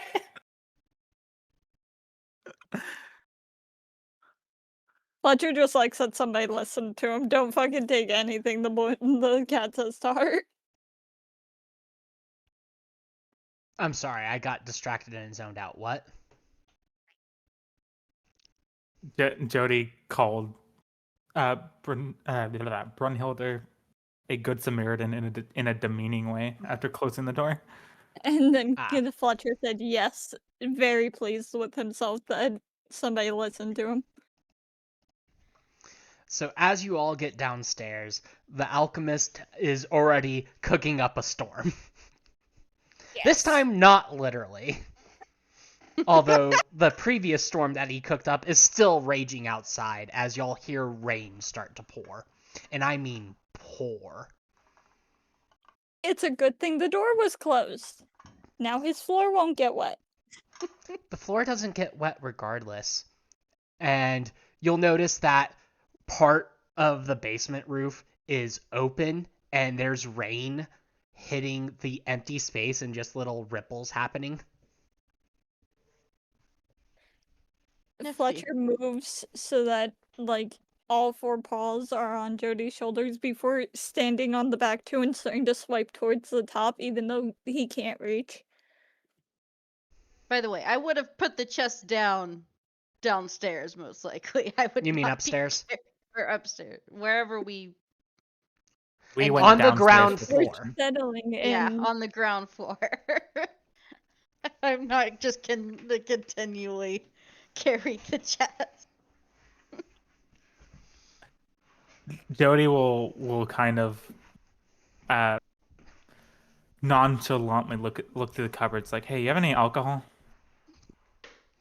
The alchemist will look at you and go, I am an alchemist of master repute. You don't get to Is that a become a no? master of alchemy without being able to brew your own alcohol. Bottom floor, look behind the chest of herbs, you'll find some moonshine. Moonshine in name only. It's my own homebrew recipe. Though I guess I should say it's not for the faint of stomach. Call it whatever you want. I just need something strong. Saren will kind of poke both of her fingers and go, I'd be careful. The last time I drink a shot of that, I was out for a week. That smells good. Even though it's gone. Listen, being out for a week is not actually that doesn't sound actually that bad.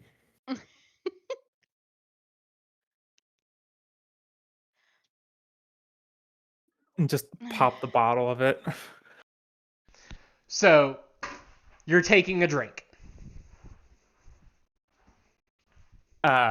Not specifically there, but when I pop it and then just sit down, then I will. I'm not drinking it and then passing out while standing. Okay, roll me a fortitude save. DC 30. Cool. I don't think this even matters, but I got a nat 20. Nope, 24. Technically makes it a success. It makes it a success instead of a failure, so yes, that is good. You are now suffering from stage 2 alcohol poisoning. Add condition, hold on. What is it considered? So,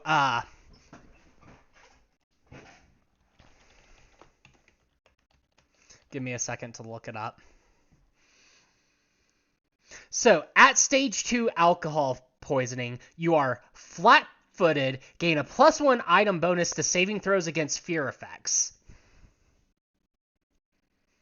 Also, no flat-footed here. Holy shit! Hold on. Yeah. Off guard. Yeah. Add condition. Off And guard. both Okay. of those last 10 minutes.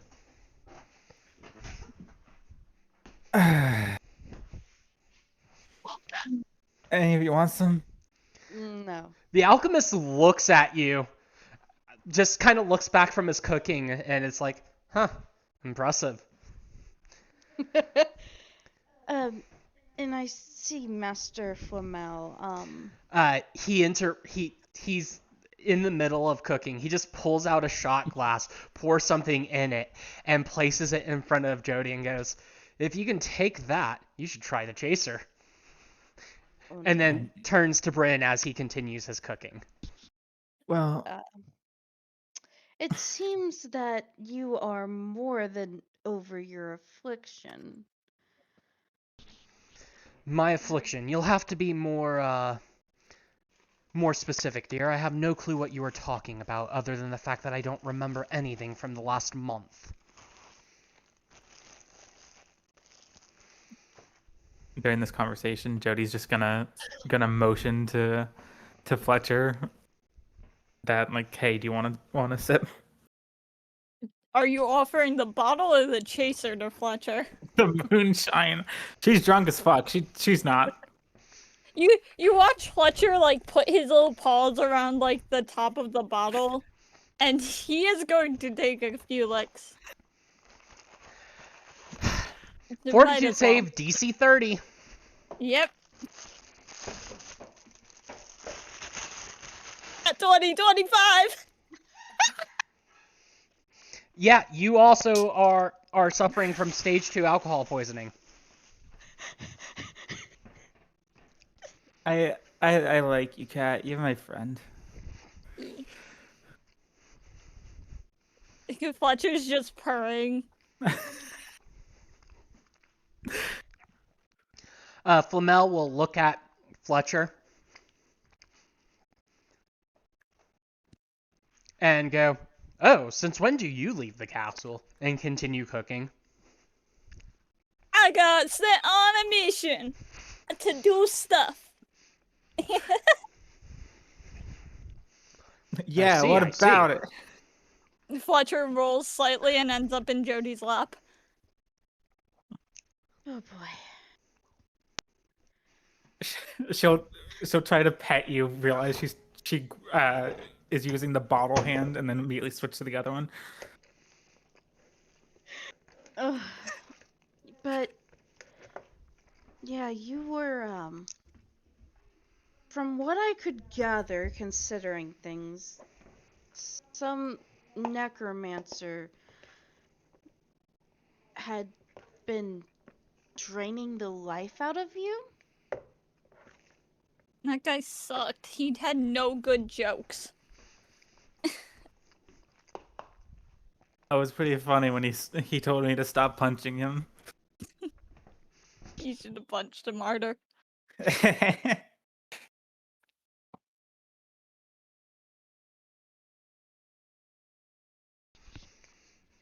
Flamel will look at the party and then look at Fletcher and go, "Last I checked, you don't find anybody's jokes funny."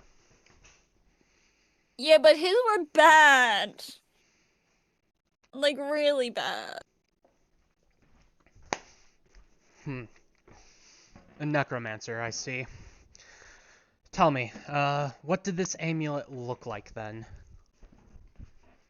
I will describe the amulet. Including the magic negation part of it? Yeah. The ability to negate all but a very specific magic. It couldn't be. And you said the magic returned after he smashed the amulet. Mhm. He just gives a deep sigh and says, "It sounds like what you were dealing with was a shard of a dead god." Typically, a shard of a dead god will negate all magic around it, including that provided by deities. Unless you are a god literally on the material plane, you will not be able to cast within the area of that shard. However, some craftsmen, myself included, have found ways to allow certain magics to get through. Typically, it will deal with the domain of the god themselves. In other words, he likely had a shard of a god of death. Or of life. One of the two. They both work in similar circles. As for my... That would also explain my younger form. The amulet would probably store the vitality of anyone they drained, and if one of their victims were to pass away, and that vitality had nowhere to go, some of it would have dispersed naturally, whereas some of it would have piggybacked to the remaining victims. He just kind of scratches his chin. This provides me a unique opportunity. 60 years of experience in the body of a I'd say probably about 20-year-old. Out of character, he's every capitalist's dream.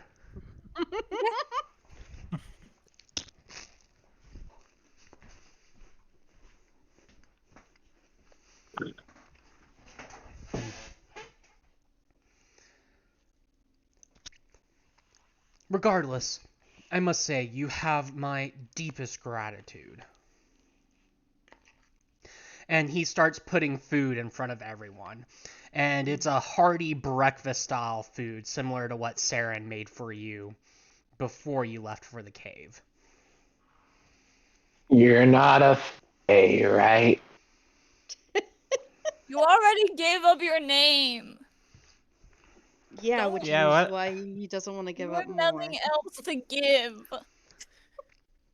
Fletcher's Flamel like, will look going at towards the Bacon. party. Wait, Fae? You didn't mention any Fae. There was a fey tree and it was corrupted and underwater, and then it dragged that I've- one under. Then we went under because I'm not supposed to let people die. Followed a magical butterfly into the water, but there was a really mean tree. Corrupted Yeah. fey tree. I think he was seeing things. There's no butterfly. Ew. If there was a Has butterfly, either the cat Fletcher would have or killed Jody it. drank the chaser yet? No. No. Fletcher Jody, hasn't roll me a will realized save. there. 12 plus my will. Hold on. 17. Okay, you're allowed to resist the urge.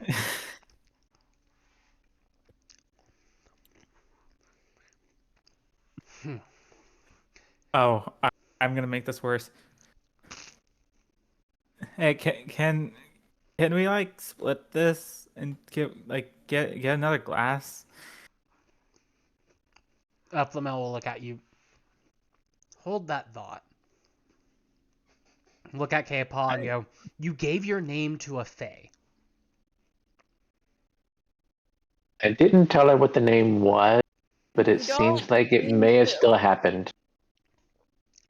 She got a flower for it. Pretty flower. And what type of Fae was it? A really fancy druid lady. She was pretty. Yeah, a Drail or Dryad. whatever. Dryad lady. In a village and whatever. Village of Spritz. Sprite. Interesting. That is I think she said probably going to cost you One later. win. They tried shooting a dragon and it didn't work. And then he'll True. turn back to Jody and go, so you're saying you wish to split the chaser? Uh-huh. He pulls out another shot glass, pours another chaser, and sets it in front of Fletcher. Fletcher immediately hell goes yeah. from trying to eat the bacon to grabbing for the little shot glass. Hey, whoa. We're supposed to cheer.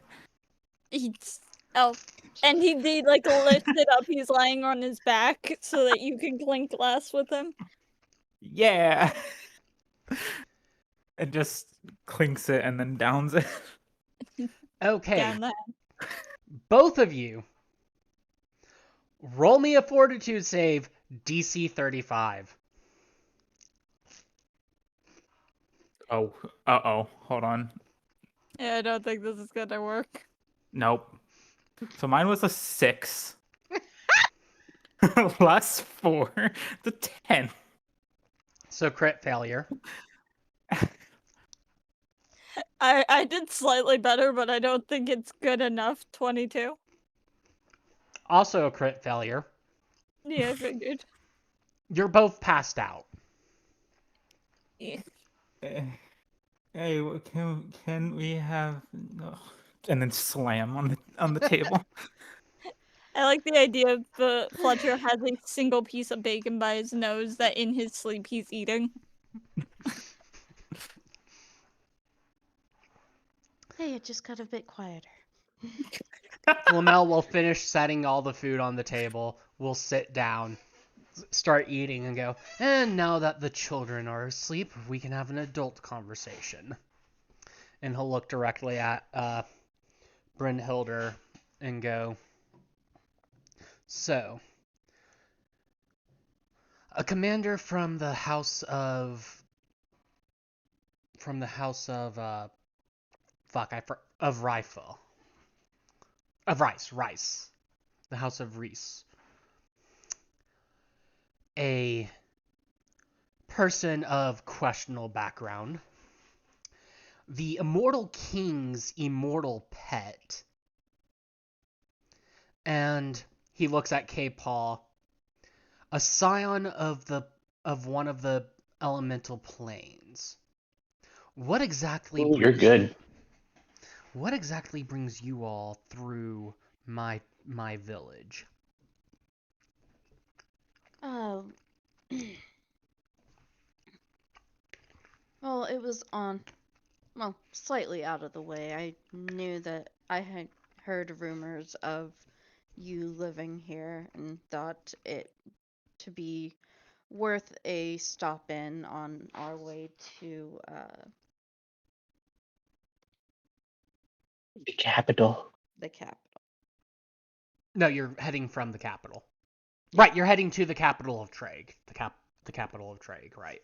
To the capital of Treg.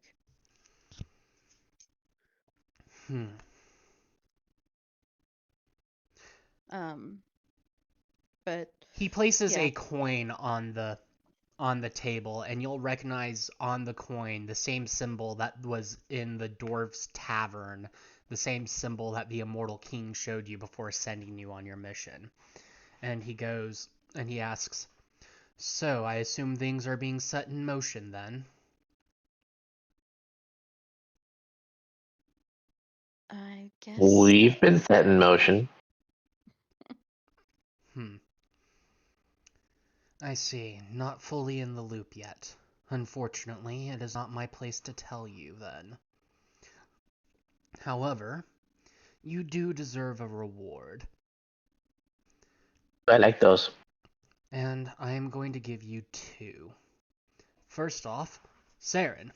And the young girl pokes her head up from her plate and goes, "Yes, master? I am sending you with these adventurers. They are clearly going to need your help." My help? All I can do is make some of the best healing potions that I've ever seen, and your skills will only grow with time. Unfortunately, I think that time would be better spent in the field rather than just being my apprentice. Oh. And besides, he looks the group over and then looks at you and goes, "I presume they're going to need somebody a bit more adept at research than what they currently have available." "Yes, master."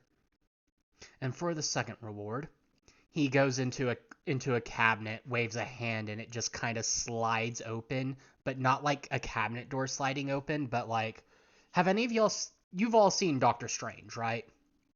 Mm-hmm. Yeah.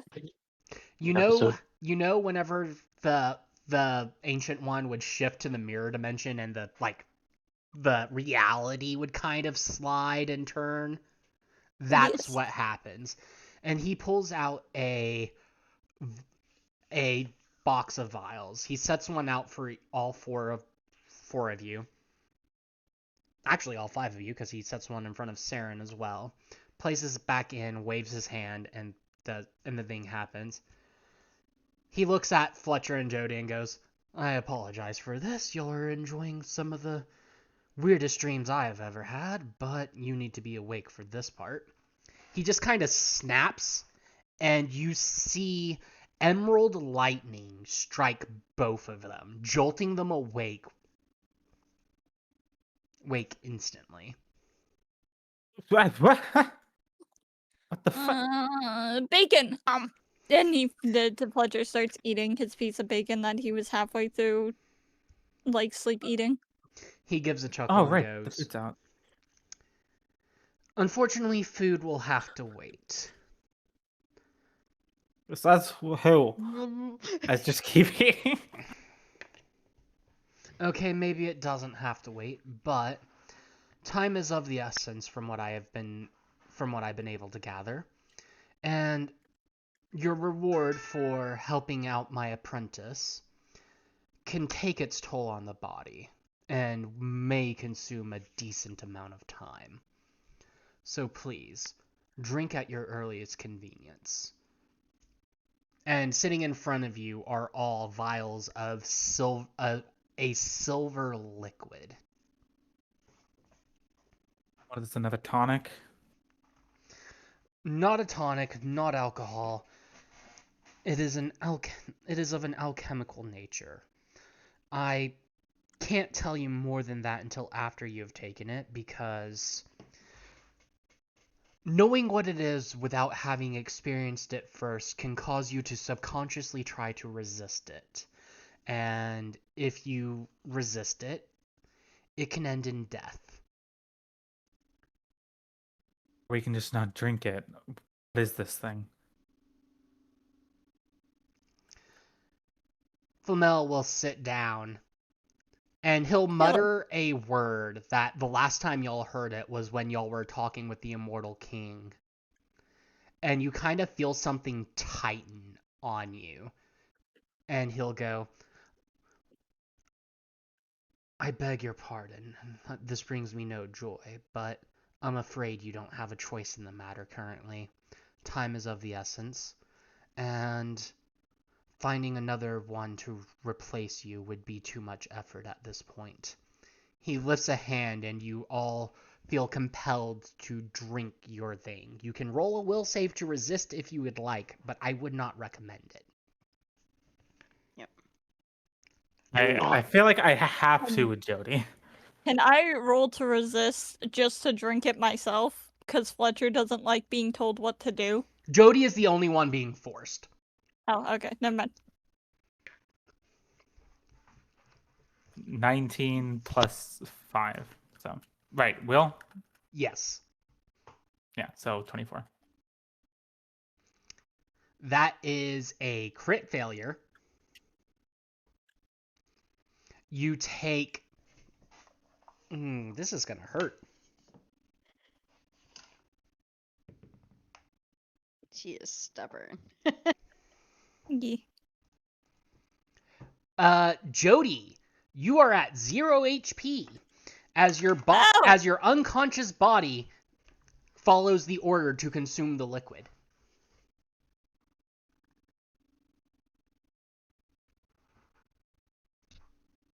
That was an impossible DC, by the way. Only a nat 20 would have reduced it from a crit failure to a failure. Yeah, I kind of feel like I have to like at least play the character. Mm-hmm. Yeah, In no, that way? understandable. So, is Jody just at, like, 0, or is Jody dying? Jody is at 0 HP. Her unconscious body is obeying the commands. None of y'all can tell that she is unconscious. At least not yet. But yeah, drink. I guess bottoms up it is.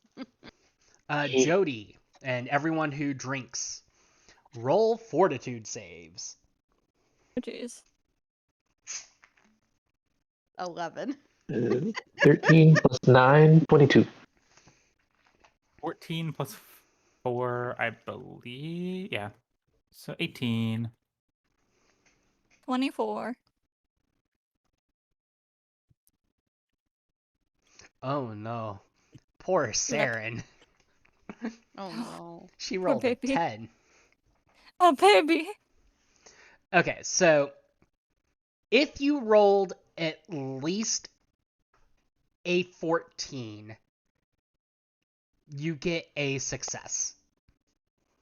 And you fall unconscious for 8 hours. If you rolled And if you fail? below a 14, but above a 4, you pass out for 24 hours. Oh, well, I guess she needed a good nap. No 24 one rolled hours. below a 4 or rolled a nat No. 1, right? No. No. I rolled a 7 plus 4 for an 11. Okay. So, you all fall asleep, and you have literally the wildest dream you have ever had, as you are flooded with memories of you doing things you have never done before in your life. You all are now level 2. Yeah, I get more damage on my unarms. And they're not treated as non-lethal. I am now a weapon. So please take the time to level up your characters. Jody, And you now when will she be is a at full weapon. health when you wake up from being unconscious. It'll be an interesting RP moment when she's awake.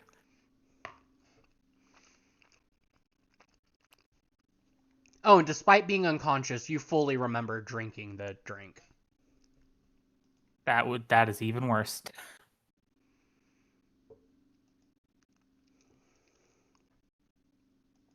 Are we allowed to get like expert in something or no? It won't let you if you can't. Okay.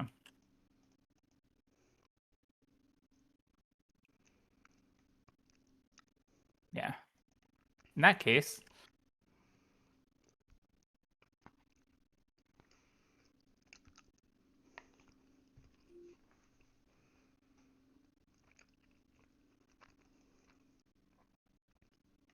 what was that one thing called Which one thing? for mounts? The mount thing that we were talking about last time we were playing? Are you trying to find a skill feat?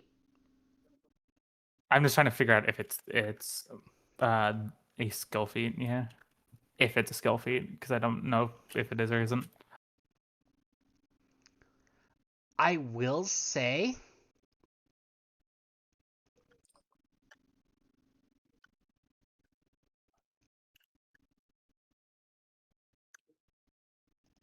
no. That's not something you could take, I don't think. Uh,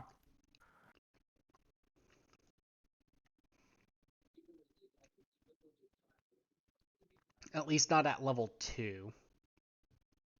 Slash, I thought you were already taking the martial artist dedication. oh yeah, but that's class feat. Yeah, Steel feet.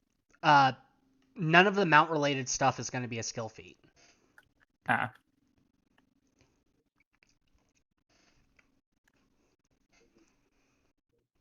I am done.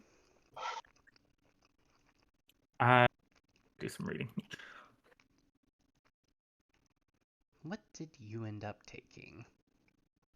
Healing hands for class feet. Oh so no, my... I'm literally looking at it right now. I, And and then Yep, perfect.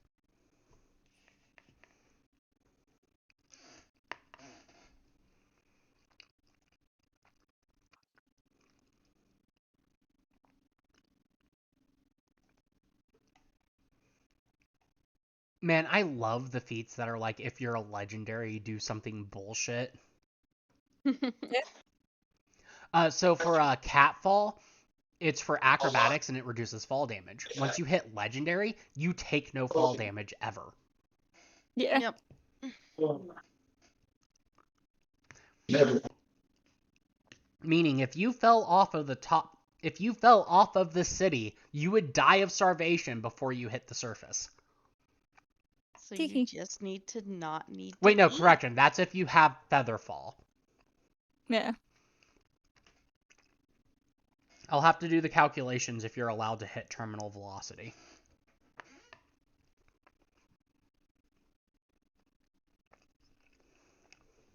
But with my skill feed, I can now look at the tiny box again. Yep. Yippee!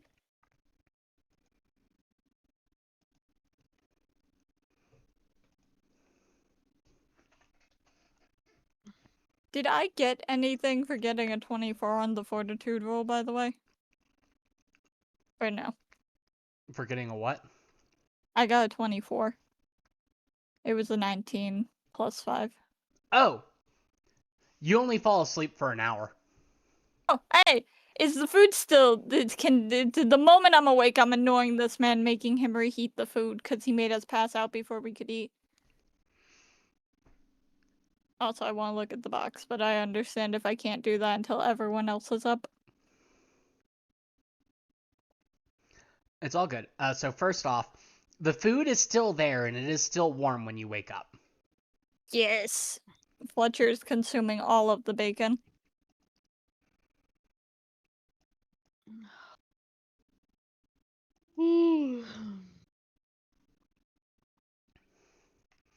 So Fletcher wakes up first. K-Paul only got a 22, right? I think so. Correct. I rolled a 13. So Plus Fletcher, 9. you have 7 hours before the rest of the party wakes up. Hell Barring yeah. Bryn and Saren.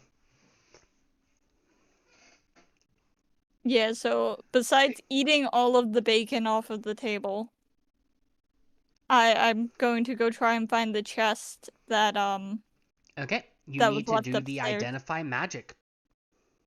Yes.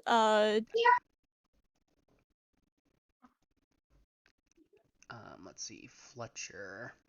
Would I do it in whichever one I'm trained in? So, Or is there a specific one that I do?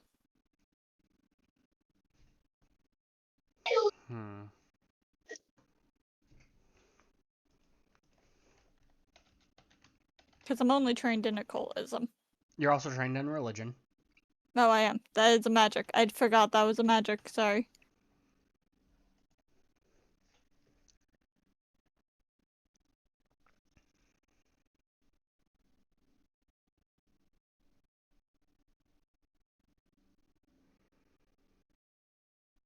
What do I do, magical DM? Religion is actually appropriate here, so... Hell yeah, I'm good at that. I will say I have selected something, but it might change just because I need to fully look over it when we're done. I'd pick something from skimming through it that sounds like it would be Jody. 25.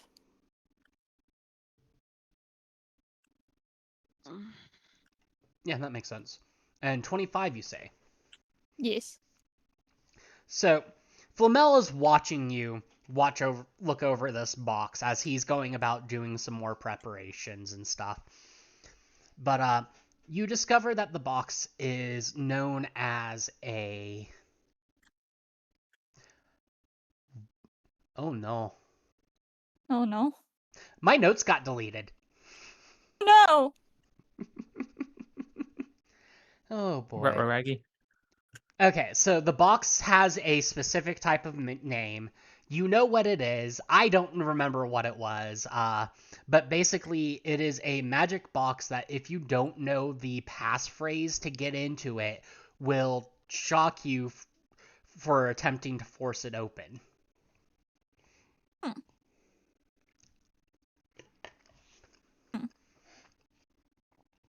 The box is literally indestructible. Yes. It is, and there are no discernible creases or openings. It's basically like looking at a very fancy cube. Is there any way that I could go try to steal the journal off of the lovely patrol princess? I mean, you have 7 hours before anyone Yeah, else wakes up, so go ahead. Yeah, I was about to say. And like she was gonna before they were given the thing, she was going to bring up the journal and Yeah, that didn't get done. That's Yeah. Oops. Yeah, it's fine. She'll do it now. Fletcher will do it now. Fletcher's just gonna casually, like, at the moment he can get his little paws on it, bring it to the alchemy dude. Ah, yes, and what's this, Master Fletcher? It's in a language none of us can read. Read it, please. He'll open the book. Well, that's not entirely true. Saren speaks this language. Alright, well, she's knocked out. Looks up. Well, obviously, but do feel free to rely on the girl. She has a knack for languages. She also kind of stared into space for like 5 minutes when asked what languages she spoke. I think she was still in shock. That is like asking somebody how many stars are in the sky. Valid. It would have been better to ask her what languages she doesn't speak.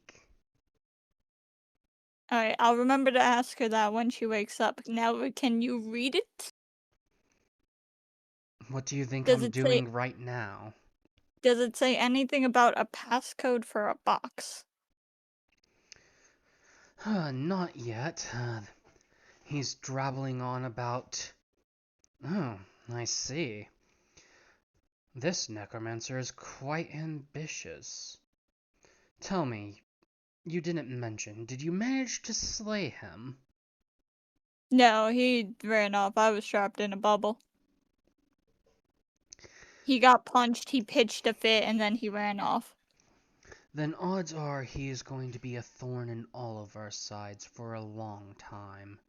I think he also stole their friend. Because there was one extra of them when they came in, and then there wasn't one when he left, so... I see. Well, this necromancer is trying to follow in the footsteps of one of the lords south of the Vale. He was a necromancer king who lived for 1,000 years, but was defeated in battle about 250 years ago. And, well, around that time, he was so weakened that one of his apprentices slipped a dagger through his ribcage directly into his heart.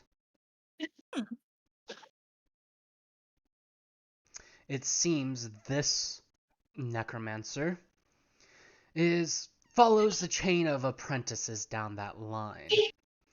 Now, contrary to what those self-righteous, sanctimonious asshats in the capital would have you believe, necromancy is not exactly common practice south of the Vale. There's only one nation where it's even common practice, and even then, the scale that the necromancer king had it at was considered abhorred by most. And it seems this necromancer is attempting to, well, for lack of a better term, take the old necromancer king's place. I think he needs to grow up first. He kind of threw a tantrum when he didn't get his way because he realized that sucking the magic from you and me wasn't really working in his favor. He couldn't really cast it because of the dead god shard, and he was pitching a fit because all he had was zombies. Yes, well, we should count that lucky that whoever made the shard made it for such a specific purpose. Technically speaking, they could have made it to allow any necromantic magic. But, as it stands... here, the box. Within the box is a magic item that he only refers to as that item. Why is he being this secretive? He's writing in a language that very few people north of the Vale speak. And whatever. Passcode.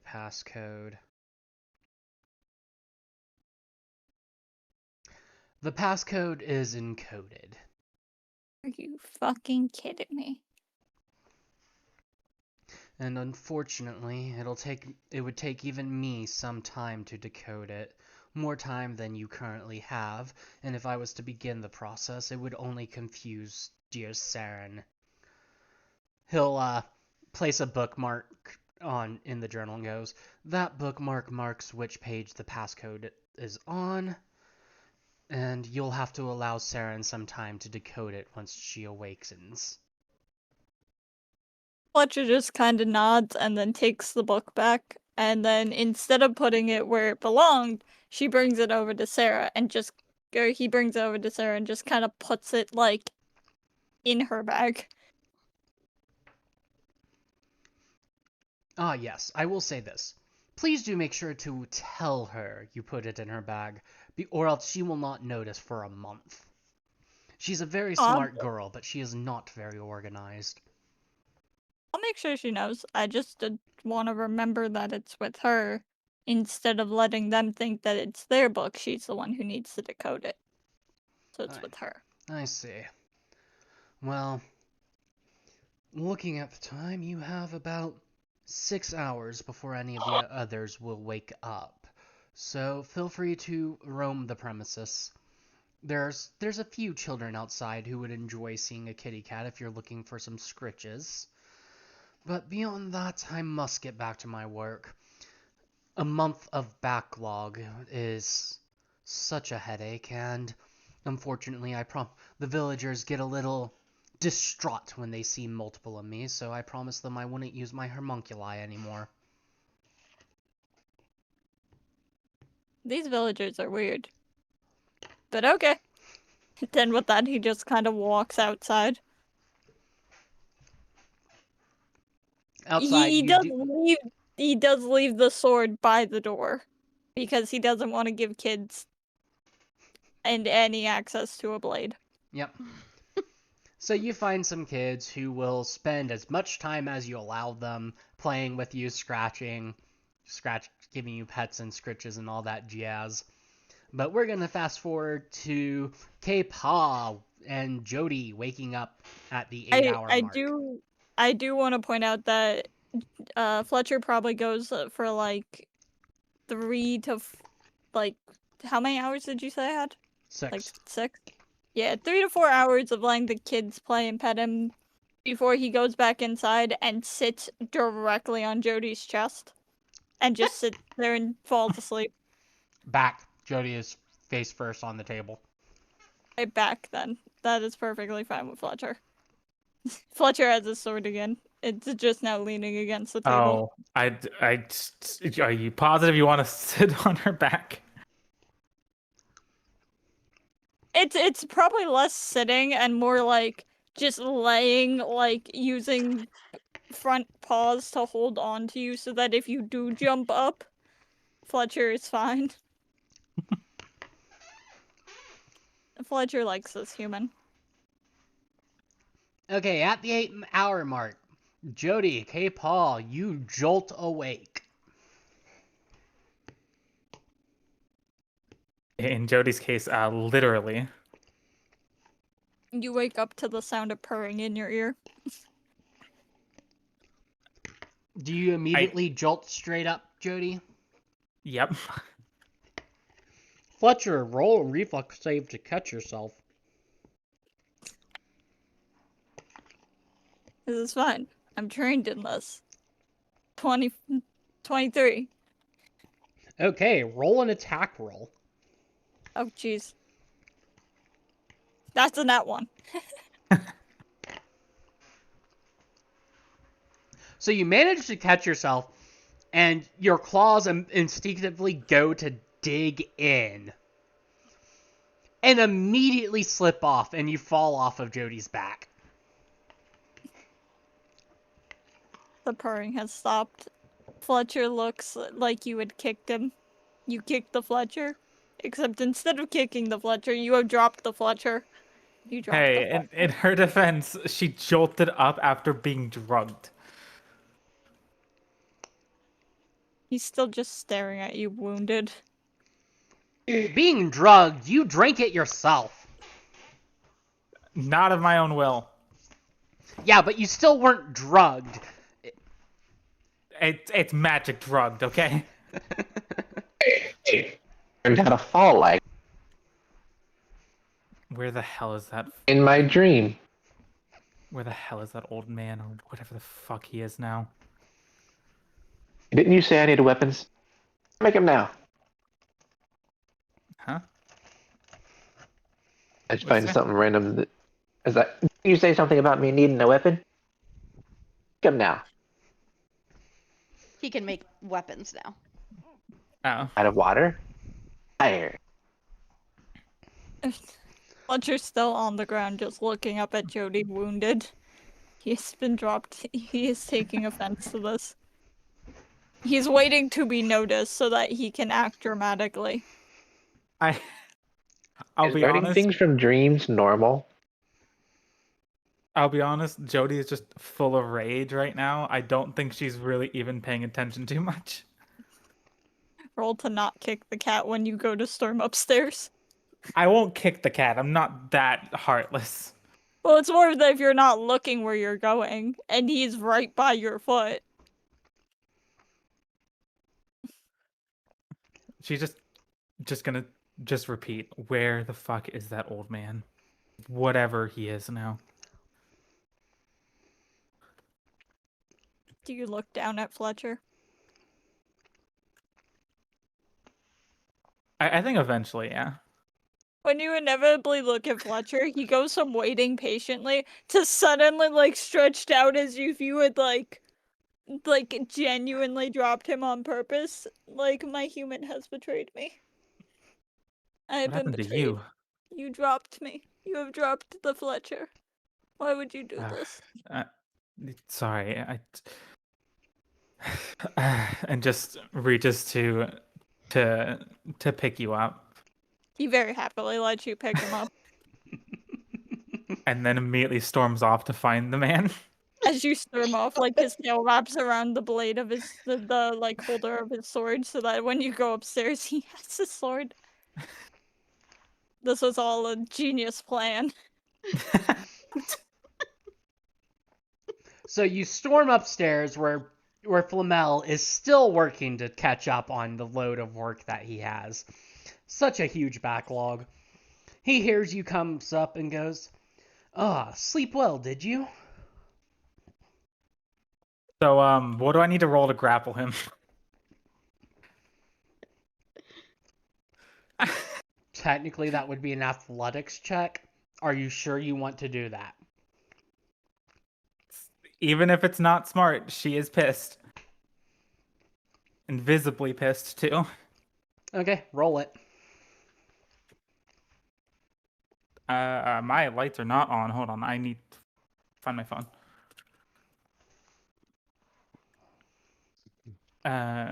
18 plus my athletic is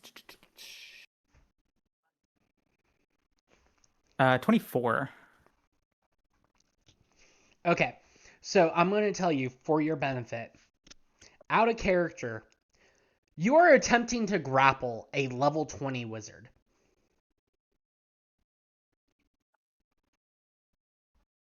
You have seen him perform multiple magical feats.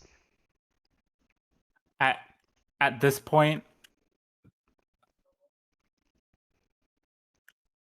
at one, like, I'm kind of torn because on one hand, it's very much a bad idea. On the other hand, it is like literally the thing she would do in character. She wouldn't be nice about it.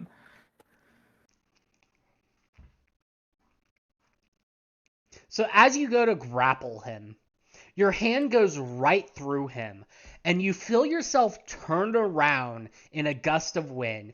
You are spun 360 several times until you end up 15 feet away from him, facing him, where all of a sudden your body is encased in ice. Oh god, Fletcher's on top of this. Fletcher, you find yourself just sitting happily in a nearby chair. Oh, chair. Well, I'm not going to say happily because I'm not going to force the emotion on you, but you are sitting in a chair nearby. once Jody's done spinning and turns into ice, Fletcher's just gonna casually like wander over, put the sword against the thing, and then try to climb up the ice. Is she Uh, full frozen or can she talk? You are encased in ice. You cannot move. Fletcher, I'm pretty sure you actually have a. No, you do not have a climb speed. So I need you to make an athletics check. Or I'm pretty sure it's athletics. Okay, here we go. Yep, athletics, climb check. That will be a 16. Okay, so you are able to climb the ice. You can move 5 feet up. So technically it takes 2 checks to climb to the top. Wait, Jody, how tall are you? Did I write it down? I did not. Just Are you average, more like than 5 feet I tall? think like 5'6" is probably like the like around the size she might be. A head is 6 inches, right? Give or take. About, yeah. Okay, so yeah, you manage it in one climb action. Yes! You're just Yeah, sitting Fletcher. on the frozen shoulder. Slowly purring, trying to like not melt the ice, but trying to like calm Jody down. Flamel will turn around and then just look at Jody and go, "Temper, temper. You remind me of, well, more than a few adventurers from my I was going to say my prime years, but I feel like my prime years start now." He kind of rolls his fingers together, and as he does so, you just see electricity, ice, fire, wind. You just see all of the arcane elements like swirling in his hand. I told you, if I had warned you in front of ahead of time, there was every chance you would die. Best case scenario, you're unable to stop yourself from resisting, and you wake up with split personalities. Literally 2 minds, 2 souls stuck in that head of yours. I take no pleasure in forcing anyone to do anything against their will. In fact, I've spent 60 years. Hold up. Out of character, hold up. Math, he's 65, so he wouldn't have started adventuring when he was 5. He would have started alchemy when he was 5, but not adventuring. I've spent 50 years of my life fighting so that people could have that freedom. I defected from the branch of Merlin when I could have very well have become the next Grand Master of the branch to fight for people's freedom. So believe me when I say I take no pleasure in doing what I did. Now, and at this point, your right hand unfreezes. If you are going to behave yourself like a rational adult, give me a thumbs up. If you're going to continue this temper tantrum, you can give a thumbs down and stay in timeout.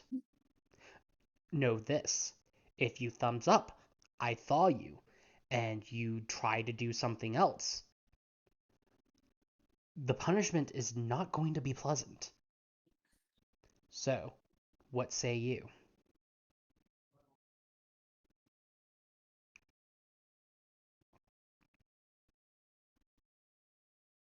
Hmm. What does he mean by something else?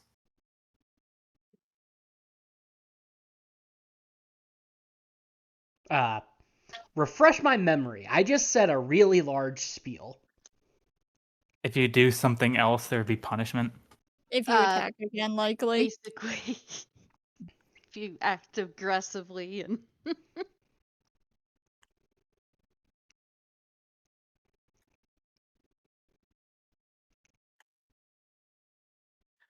This is.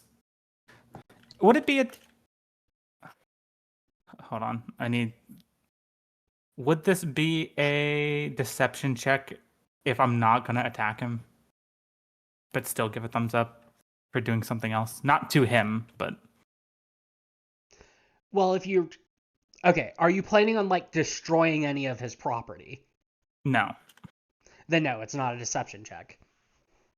Then 'Cause she'll you're telling the give the truth. thumbs up. He just kind of does a flick of his wrist, and you see a tiny little burning butterfly. Not that type of butterfly, K-Paw. Fly around you, and the ice just dissipates from around you before the butterfly just lands on your on the shoulder opposite of Fletcher and kind of just blends into your armor, which now has a butterfly emblem on it.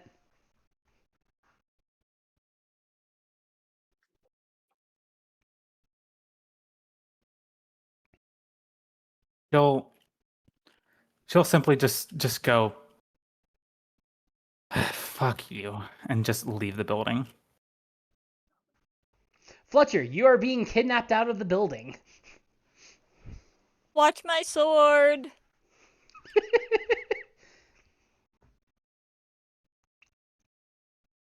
K-Paw, you will hear from upstairs just a very heavy sigh. Were we all like that at her age? Hopefully they have better luck than we did. Now, where did I put that? So, Jody, you are now out of the building, and it is still storming, by the way. Which makes me realize there probably would not have been kids outside, and you would have walked out in the rain earlier, Fletcher. Fletcher feels betrayed. Well, actually, no. There might have still been kids. Kids like outside. Yeah, okay, so... I used to run outside in torrential downpours because I thought rain was cool. Same. So Okay, so yeah, we'll keep that canon. A couple of kids, the ones who were able to sneak out without their parents noticing. Remind me again what time you need to leave, Inka? Oh no, I'm good. Okay. I don't need to leave till like 11, and it's only 9:30. Perfect. So it is still downpouring. There are occasional bolts of lightning that all seem to strike within 10 feet of the fucking alchemist house. Jody will just put up her hood and offer some space inside the hood for Fletcher. Yes. You And then now have a just- cat scarf. And then just go into the village away from the fucking building. Well, congratulations, you can literally walk in any direction because the alchemy station is the center of the town. I don't think it really matters. I think she's just getting away from here. How far are you going to go? Because the village is small. Like, you can reach the outskirts of the village in a 5-minute walk.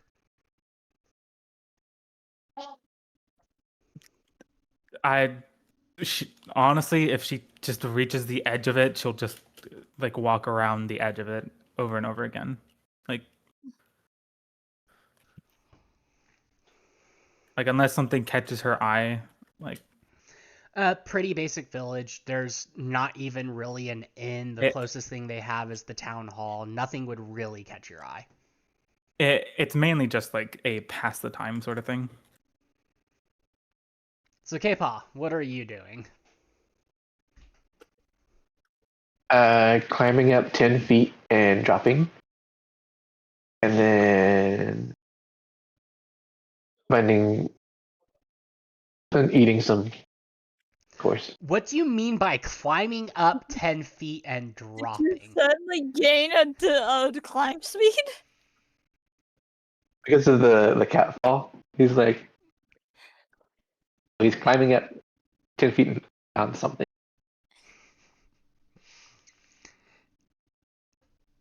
Survival instincts of a woman. Yeah, no, you climb up 10 feet, drop, and it feels like no more pressure on your body than if you had just gone down a step on a stair.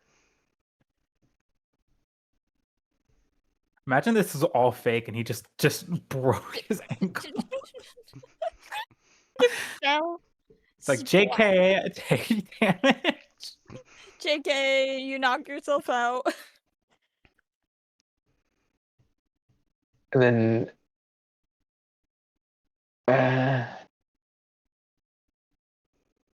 he would eat. I don't think there's anything in there that'd be super durable to be beaten. Random water made weapons. Probably wouldn't do that. Okay. Just the dropping and then the eating. Then he'd probably go up top and say, "What was that about, bad luck?"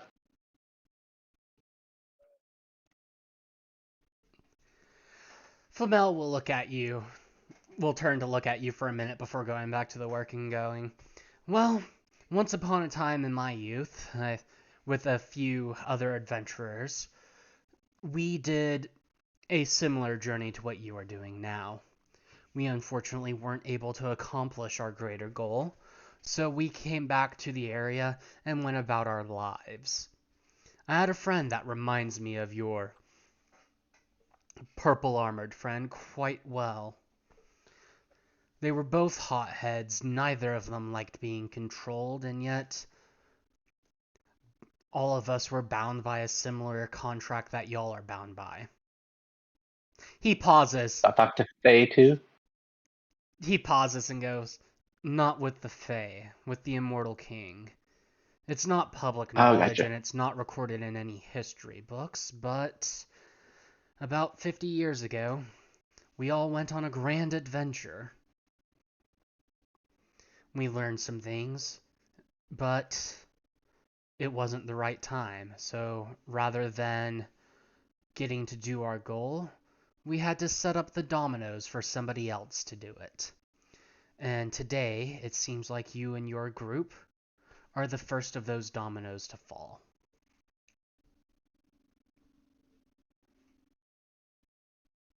How are you able to talk about it? Can't say anything. He'll just kind of chuckle and go, you don't live to be my age and do what I've done without learning a way to circumvent the laws of nature or two. That sounds useful.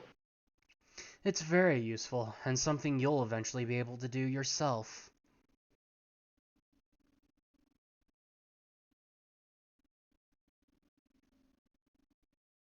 Like how? Well, you're a kineticist, correct? Yes. Once you're able to manipulate so many of the elements, you can take advantage of the chaos between the different planes and the material plane, and with it, well, let's just say the laws of magic are not immutable.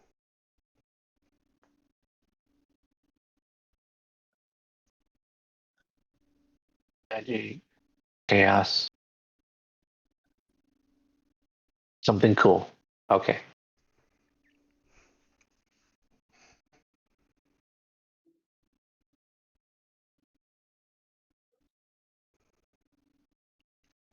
I don't know what immutable means. Inchangeable. For example, he'll pull up a diamond and he'll go, a lot of particularly higher power magic require a sacrifice. In this case, he'll just crush the diamond, let it fall to the ground, and almost from nowhere, a unicorn will appear within the living room of the building. The unicorn will look K-Paw dead in the eyes, and then kind of give a chuckle. It'll walk up to you, and if you don't resist, it'll just place the tip of its horn on your head, and you will understand its thoughts for a bit. It's laughing at you for giving away your name to a fae. And then the unicorn How will did you know about that?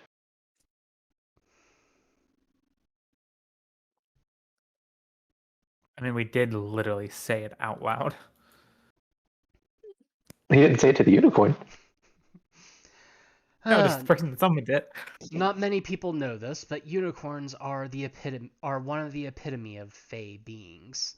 And well, any contract with a fey can become public knowledge to the Feywilds if it is interesting enough, such as a mortal being warned about giving their name to a fey and then willingly giving it up. The unicorn will then prance off, disappearing in, and a patch of grass appears where it last hops before vanishing.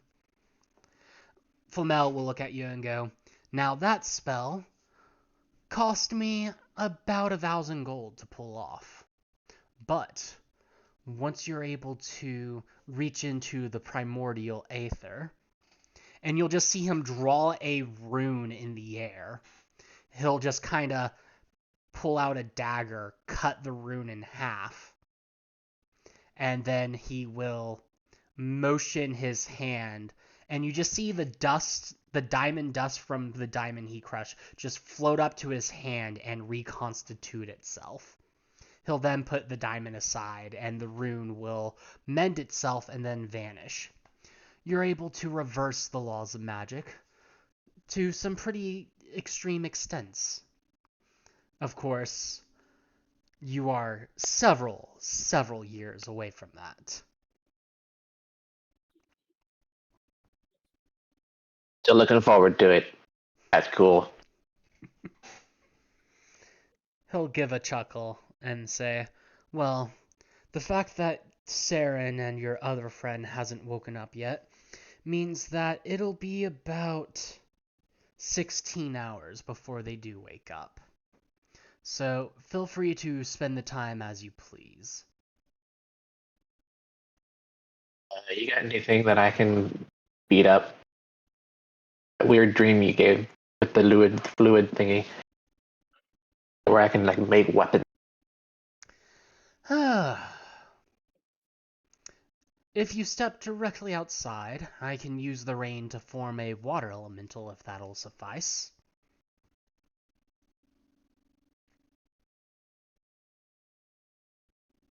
Thanks.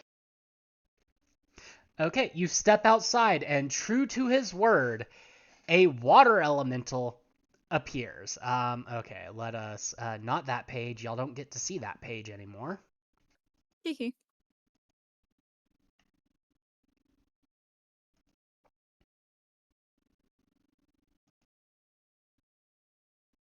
I like the idea that throughout the time that me and Jody are walking around, Fletcher's just going on a random ramble that sorta kinda explains like a few things, but it's mostly just Fletcher talking about how good the bacon was and that he's sorry he didn't leave Jody a piece, but it was really good bacon.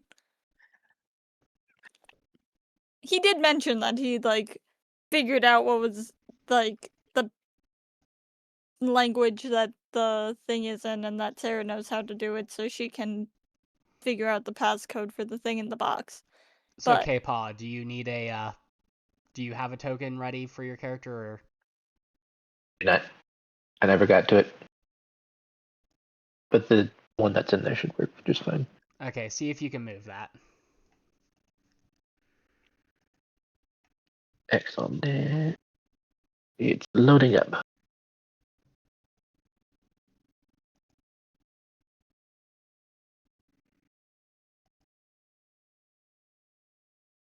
Still loading. There we go. Can't believe I am. Yes. Got it. It's like I had combat prepared for today, gets avoided, and then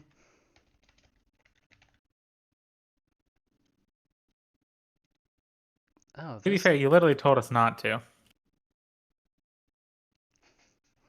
I didn't say not to. I said it would be dangerous. Exactly.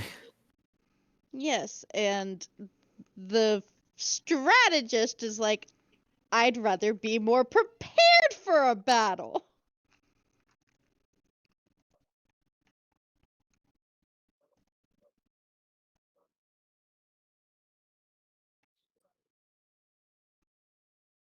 Okay. Roll initiative.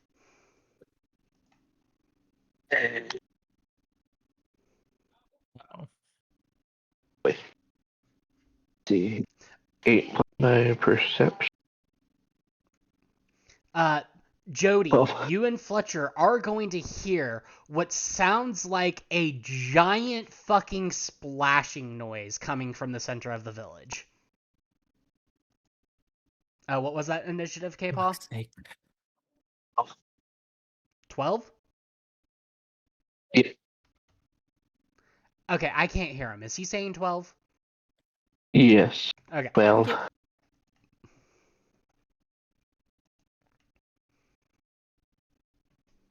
Jody is gonna eventually make their way there.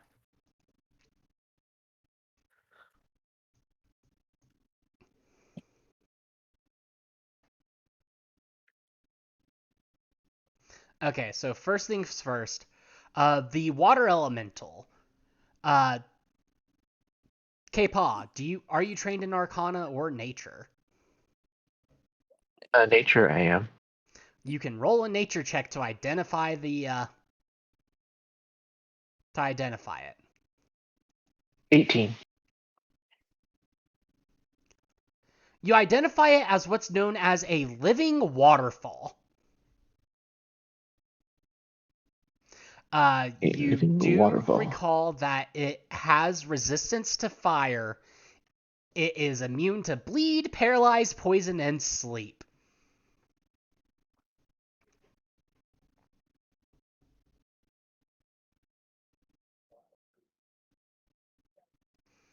And it is going to move up to you and then push you with a wave.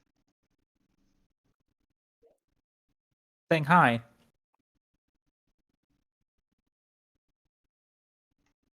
Does a 30 hit? Yep. So you would expect this to hurt a lot, because I'm pretty sure that's a critical hit, and it's 2d8 plus 7 damage normally. But instead, it's just going to push you 5 feet back. And you feel no pain from the water pushing you. It is now your turn. Well, that's cool. Well, since I'm back here,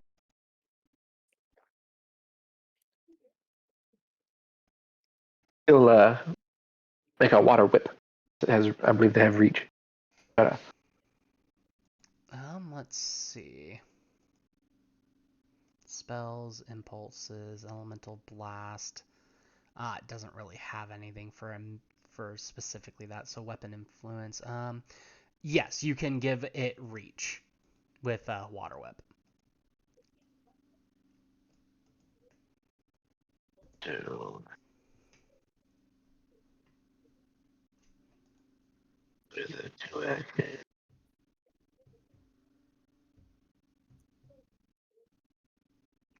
So it'll be. Let's see. So you roll your impulse attack for it, which is currently a +8. Plus 8. 20.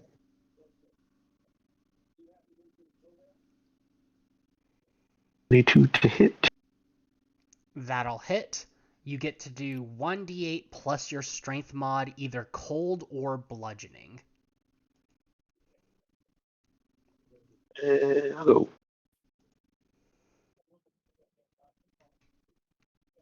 No, I can use the 2 action to get my combat added to it.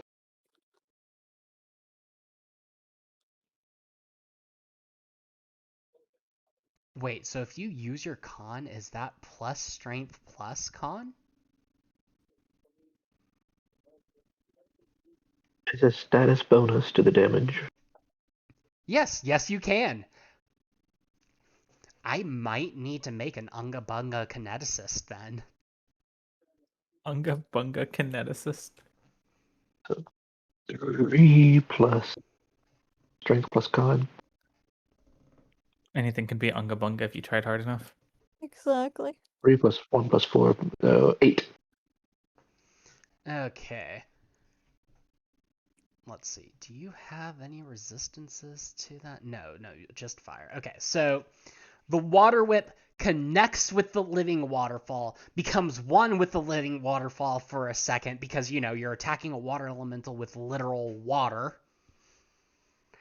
And then as the water whip pulls away, so too does a chunk of the water making up the living waterfall.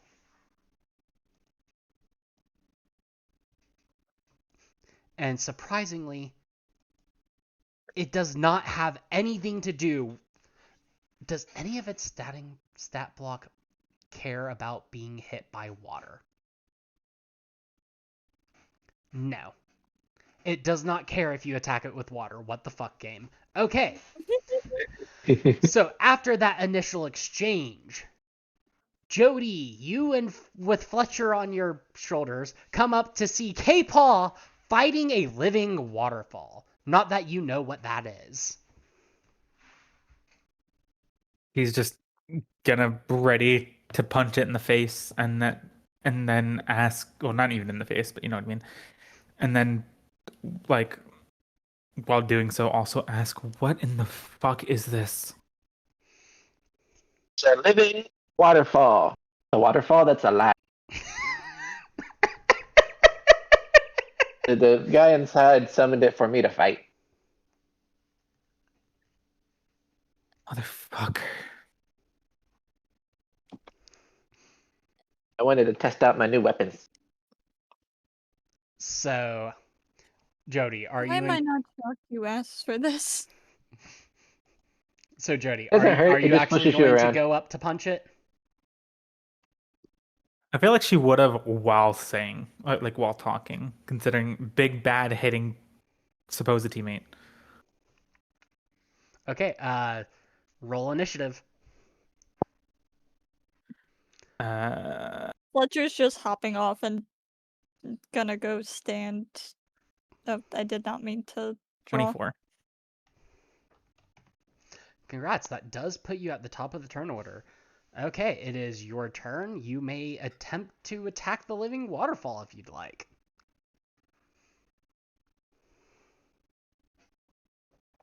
That's not good. My first hit was a 12. So you run up Wait, to it. how does sneak attack work? I already forgot it. They have to be off guard. Oh. I doubt they're off guard. They are not off guard. Okay. Also, can you move your token?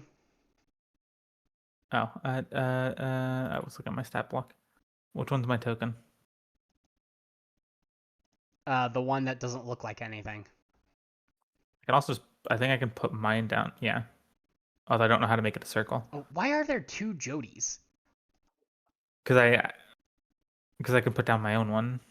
No, there's two Jody character sheets. Oh, I did that because I didn't have access to the token itself. Wait, did that just Like, delete your token? I deleted my token. Okay, put your token back on the board. It's also not there. You go. And go up and punch the thing. So as you go up to it, you just punch it, and your hand just goes straight into the water and comes out as like nothing happened.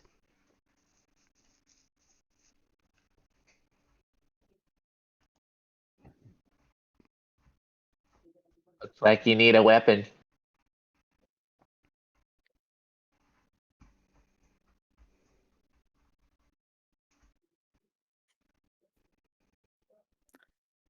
I can't move the tiny Fletcher.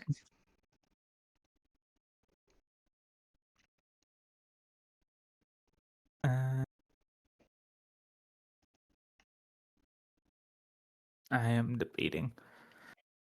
I think once, like, You should be able to. You have control of the character sheet.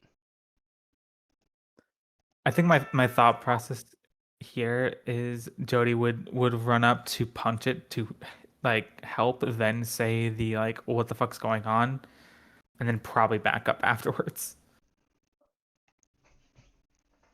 and just chill with Fletcher. Oh, I overlapped you. Hold On on. top of Fletcher. I don't know how Oh to do no, layers. she ate Fletcher. Oh no. I'm trying to give you like not like safety from the rain is the word. Okay, Water Elemental's turn again.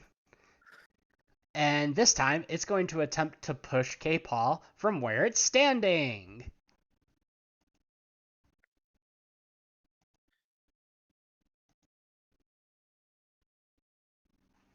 I assume a 31 hits, correct? Oh damn. Yes. So you are pushed 5 feet. And then it's going to attempt to push you again.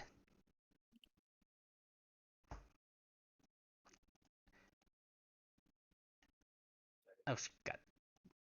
And this time, it pulls you 5 feet in. Yeah. And then forward and back, and you go. Okay, K-Paw, it is your turn again.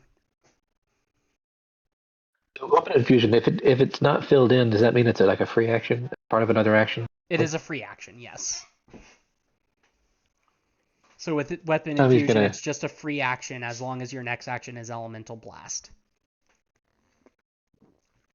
Forward 1, so that'll use 1. Okay.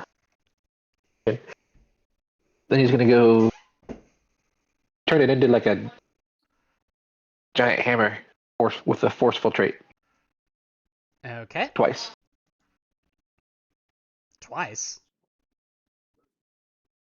Yeah, it'll be the multi-attack penalty. Forceful. Okay, Fires okay, so attacking you're more than not one. doing the two action version of it. Nope. Okay.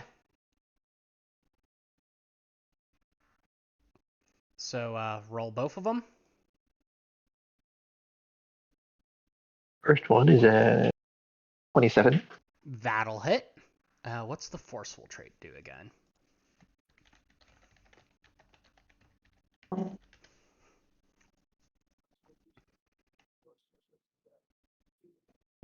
So 5 damage. And the forceful trait affects the second attack. Okay, so one weapon There's dies, bonus so to it damage. gains +1 to the damage roll, and then the second one will gain a +2. Got it. So what's the damage? 5 for the first attack. The second one at -5 for the attack, right? It would be 3. Is only a 10. Oh, let me draw your card. As you critical fumble. Let's see. Elemental Blast is attack, impulse, kineticist. So it is not technically a spell attack.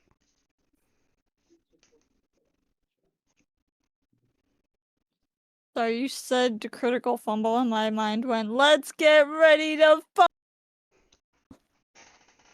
Let's get ready to Sweep fumble. won't. The sweep won't work. So as you swing it down again, you miss, you whiff, and you spin yourself around in a circle. You are off guard until the start of your next turn. And Also, go ahead. I was gonna say also, Inca, your mic cut out, so all we heard was, "Are you ready to fuck?" Yeah. Oh no. Yeah, it was the are you Oh, ready to there was rumble it. instead of rumble, Yeah. it's fumble.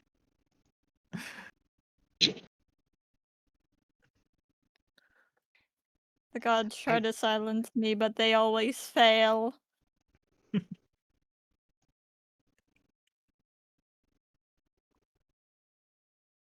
They always lose to the cat with sass. Exactly. Okay, give me 1 second. I'm still trying to figure out how to use this properly. Okay. A 24 hits, correct? K-Paw? It'd be kind of impressive. Yes, it does. You are knocked back 5 foot and knocked on your ass. It is your turn. stand up. That takes up that kind of right. Yes. And then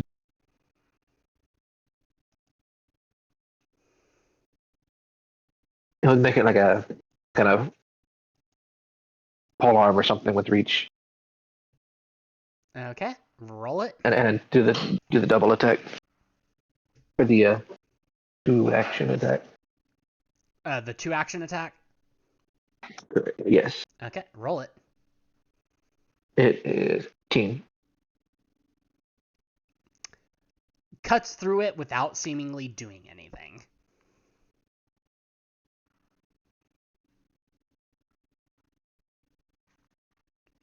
And the living waterfall will kind of like, on its turn, will kind of like ball itself up into a giant ball and then just disperse in a radial wave. Let's see. Not the button I wanted to press.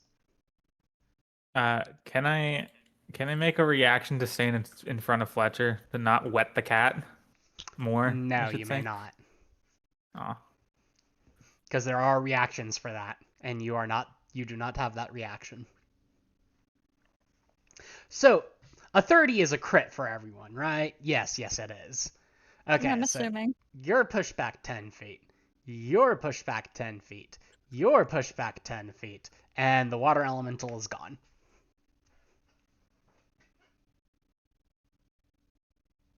Thanks, Flemmer.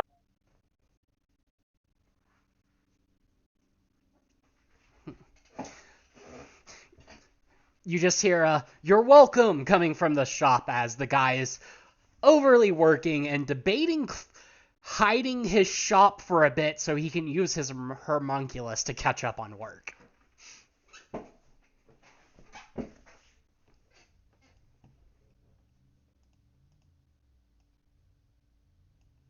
Valid.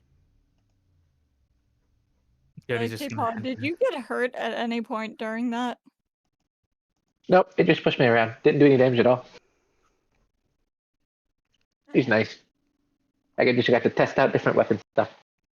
If I had actually had it do the damage it was supposed to do, K-Paw would be dead because it crit every time. Oh, fair. Except for once.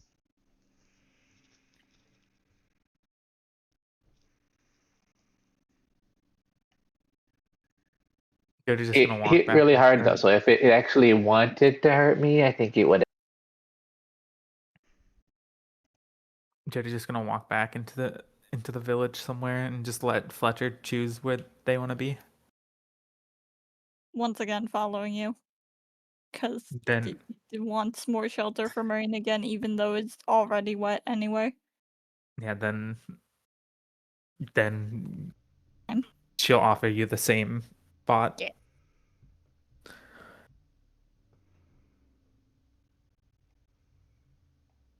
As you're walking away, Fletcher just in your ear goes, "If he had gotten hurt, I would have healed him. I feel like I can heal better now." I don't think you can heal stupid. I don't think so either, but I think I can heal physical injuries better now.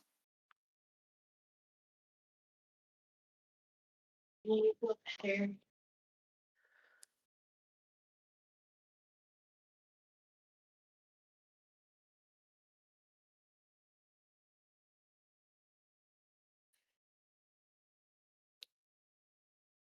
do actually have a slight question. Sure. With the healing hands, since I'm rolling, whenever I cast heal, I'd be rolling d10s instead of d8s. Does that mean for my big one, if when I do it all the way, instead of being it disperses 8 points to everyone, it would be it disperses 10? You're talking about the heal burst? Heal when I cast heal with my clerical font. For using 3 concentrate, you disperse vital energy of 30 foot. All living creatures or undead targets in the burst get that vitality, but it would be 8 points because originally the thing is a d8, but now I have d10. What thing is doing that? Heal. No, I know the spell heal.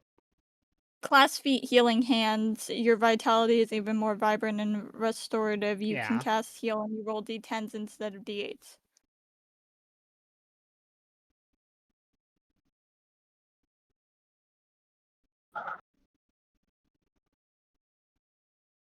Do you understand my question, or do I have to phrase it differently? Okay, so you're talking about the cleric spell heal. Yes. The 3 and the 3 action version. Yes. Which is a burst. 30 feet. That would be a d10 roll. Okay. That was what I was asking. I'm trying to figure out Okay. where you get the 8 points for. Because it says on the second one that the spell has a range of 30 feet, and if you are healing a living creature, you immediately do 8 points. So I assumed The that was burst what does we not did do that. for- That is strictly the Okay. 2 action version. And that is Okay. still just 8 additional healing. Alright. But keep in mind, that is additional healing. So if you were to use the 2 action to heal a single target, you would heal 1d10 plus 8 HP. Got it. That makes sense.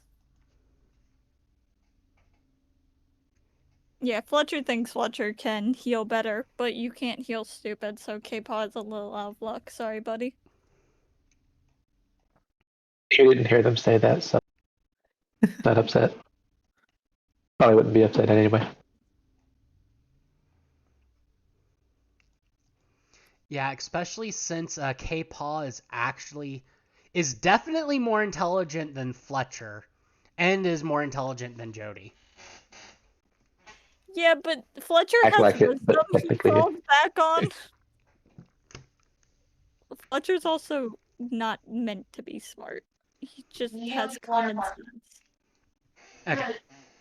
So if none of y'all have anything else to do, we'll fast forward to Saren and Bryn waking up from their coma. Coma. Chameleon. Camille Dragon. Camille Dragon. Anyway, so Bryn, you jolt awake.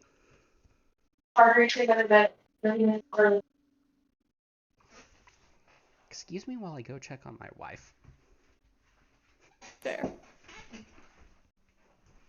I'm assuming at some point Fletcher has likely corralled Jody back for food. Fletcher doesn't need to eat, but humans do. Okay, it looks Jody's just waiting. it passing looks time. like Rena is passed out. So we're gonna call the campaign there for today. That's valid. Okay. I had fun. I'm glad I didn't kill y'all. Glad you didn't kill us either. Although we did kill Jody. But give me 1 second. I'm going to deafen so I can go find somebody to trade, and then I'll be right back. Valid.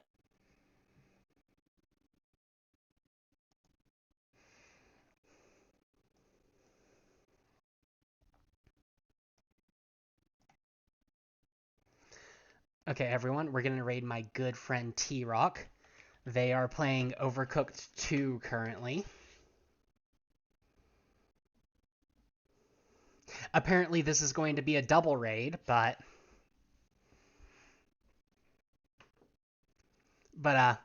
I'm still a horrible streamer. I still don't have an official raid message, but show them the same love and respect you show me. Our raid message is going to be Dragon Raid and everything else, but I hope you enjoyed tonight's campaign. I know it was a little bit slower, but unfortunately I had some combat planned, but it was higher level than they were ready for. So we